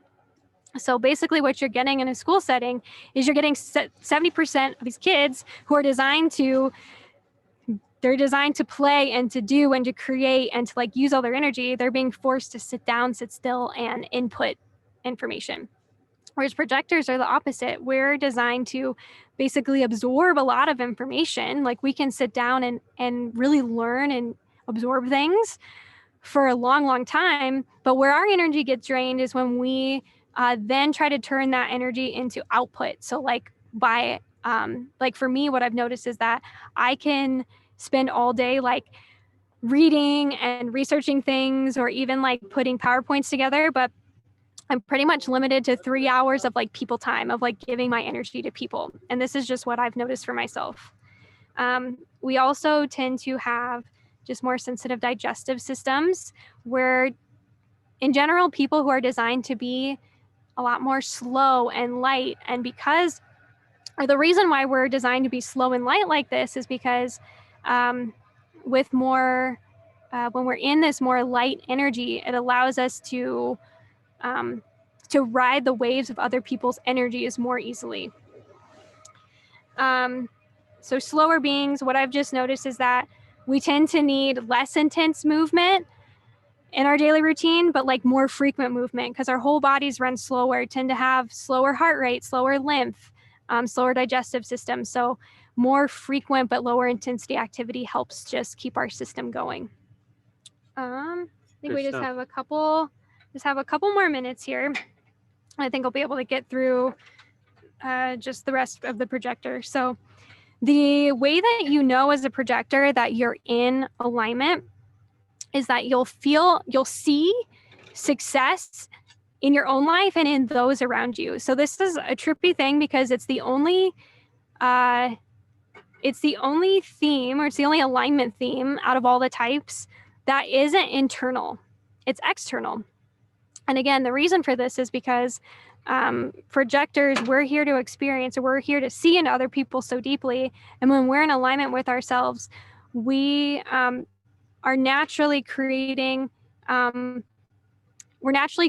efficiency and more alignment with everybody around us, which makes them successful, and then as a byproduct makes us feel successful. And then the not self theme for projectors is what's called bitterness. So what I would say is the difference with bitterness compared to like frustration is that bitterness is like a resentment towards the other person. Because again, like we feel into that other person so deeply that a lot of times when we're in our not self, we can feel basically like a resentment or almost like a jealousy towards that other person because we feel like it's their fault. When really a lot of the times what it is that a lot of the times what it is for me is that I've expended too much of my energy, or I've been overgiving. And so I feel that deep sense of bitterness. And then the strategy is, like I kind of went into before, is waiting for the invitation. Cool. So I think we're right at 3 o'clock, just about at 3 o'clock here. Nailed it. So we're going to go over, we definitely didn't forget about reflectors. We're going to go over reflectors next week. And then let me just look at these comments here. Mm-hmm. My best friend is a projector, and I completely agree with this. I also never feel as emotionally seen or heard as when I talk to her. Yeah, there's just something about when a projector really, really sees you that makes you like, when I link up with another projector and they really see into me, it's like, yeah, it's a really, really special feeling. It feels like you're the only person in the universe. Wow. That's a thing. Okay. Okay. A little personal, but projectors have sensitive digestion. You think they can be super sensitive to their cycle if they are a woman? Yes. And the reason for this is because any type that has an undefined sacral center if you're a woman, you're going to be really susceptible to taking in the cycle of the women around you, or like taking in the sacral energy of women around you. So yes, that is definitely a thing. Meant to be specialists or experts in something. Yes, definitely true for projectors. And yes, could definitely have sensitivities to digestion. But that's not a bad thing that you're specialized, because we need those. Yeah. You know, this is huge. You know, if you're a projector, like, allow yourself to be the expert, because you're going to know, like, how much knowledge she has about this is incredible. I don't know if I could do that as a manifesting generator, know that much about something and not feel like it's not in alignment. So that's a blessing, you know, because these are the people that are going to change the world in specific avenues. Thanks, babe. The other thing I wanted to say too is that sensitivity is also not a bad thing. So I think of sensitivity as a superpower because it's really revealing to you very directly, like, what's healthy for you and what's not. So I also think of that as like another reason why projectors and reflectors too, which we'll talk about next week, are very sensitive, is because they're very clearly what's healthy for them is very clearly being revealed. Whereas other people, they might not always have quick access to that information until it's like too late. Or not too late, but like until it's a lot more severe. So I think of that too. Yeah. Yep. There it is. Awesome. Okay. All right. Does that officially conclude the course content for today? I think it does. Nailed it. All right. I've been waiting. All right. Listen, you guys, if you're good, then you're good. Like, you don't have to stay, but I gotta show you these views. Listen, Jesse said caves, and I'm like, outside though. But you know, it's kind of cool because we're in the energy of Ra, because this is where Ra lived, the guy who channeled human design. So he lived here. So first of all, so Dr. Hawkins, sorry, open throat problems. Sure, go ahead. Dr. David Hawkins, who's like one of my teachers and Matt Nash's teachers, he lived in Sedona. So I definitely feel his energy. But then Ra, who founded Human Design, also lived here for a while. And Richard Rudd, who founded Gene Keys, met Ra in Sedona for the first time. And that's how like the Human Design Gene Keys thing originated. So it's really trippy to be here in this energy and be like, feels like being surrounded by all of our teachers' energies. So yes. So if you don't want to stick around for the views, I totally understand. Thank you for being here. Totally. If you have questions, what are you laughing at? No, you're good. I'm sorry. He's laughing at me because I literally never know how to end things. It doesn't matter if it's our first time we got on a call. She goes, "Yep," and then we're gonna do these, and then there's this, and yep. All right. Yep. We'll see. Okay, we'll see. Anyways, there's also a human design explanation for that too. Of course there is. Get into that, but thanks everybody for being here. Don't hesitate to ask me if you have questions. Write them down so you can ask them next week. Or if you're not able to tune in live, you can also email us questions and I can address them. Email. Okay, great. All right. Okay, so, love you all. Bye. Wait, you're not saying bye. You're gonna do this is the mic and it's stuck here, so you're gonna have to do the thing. Okay. So do what thing? You're gonna have to narrate the thing. Okay. So we could have had this view. Could have had this view though, but thoughts. So we're on a forest road. If you guys can see this is our view. So it's dispersed, it's free camping. So, and I hope there wasn't too much noise during the presentation here, if that's what you want to call it, because somebody was literally packing up directly behind us. And we I literally told all of our neighbors what we were doing, and all of them were like, okay, great, we won't make noise. And then like literally there was so much It was noise. beautiful, But your ability. You know what? Focus. Willingness. Sometimes you just have to give full effort and then move into acceptance and release attachment to the results. And that's what we're doing right now. So yay. Yes. So we're here in Sedona, and I just want to show you guys the view because the view is great. So anyways, there's that. Yeah, someone says maybe an undefined throat thing to like not knowing how to finish things. And yes, that's like totally me. Oh yeah, I know. Okay. Anyways, we'll see you next week. All right. See you next week. Love you all. Bye.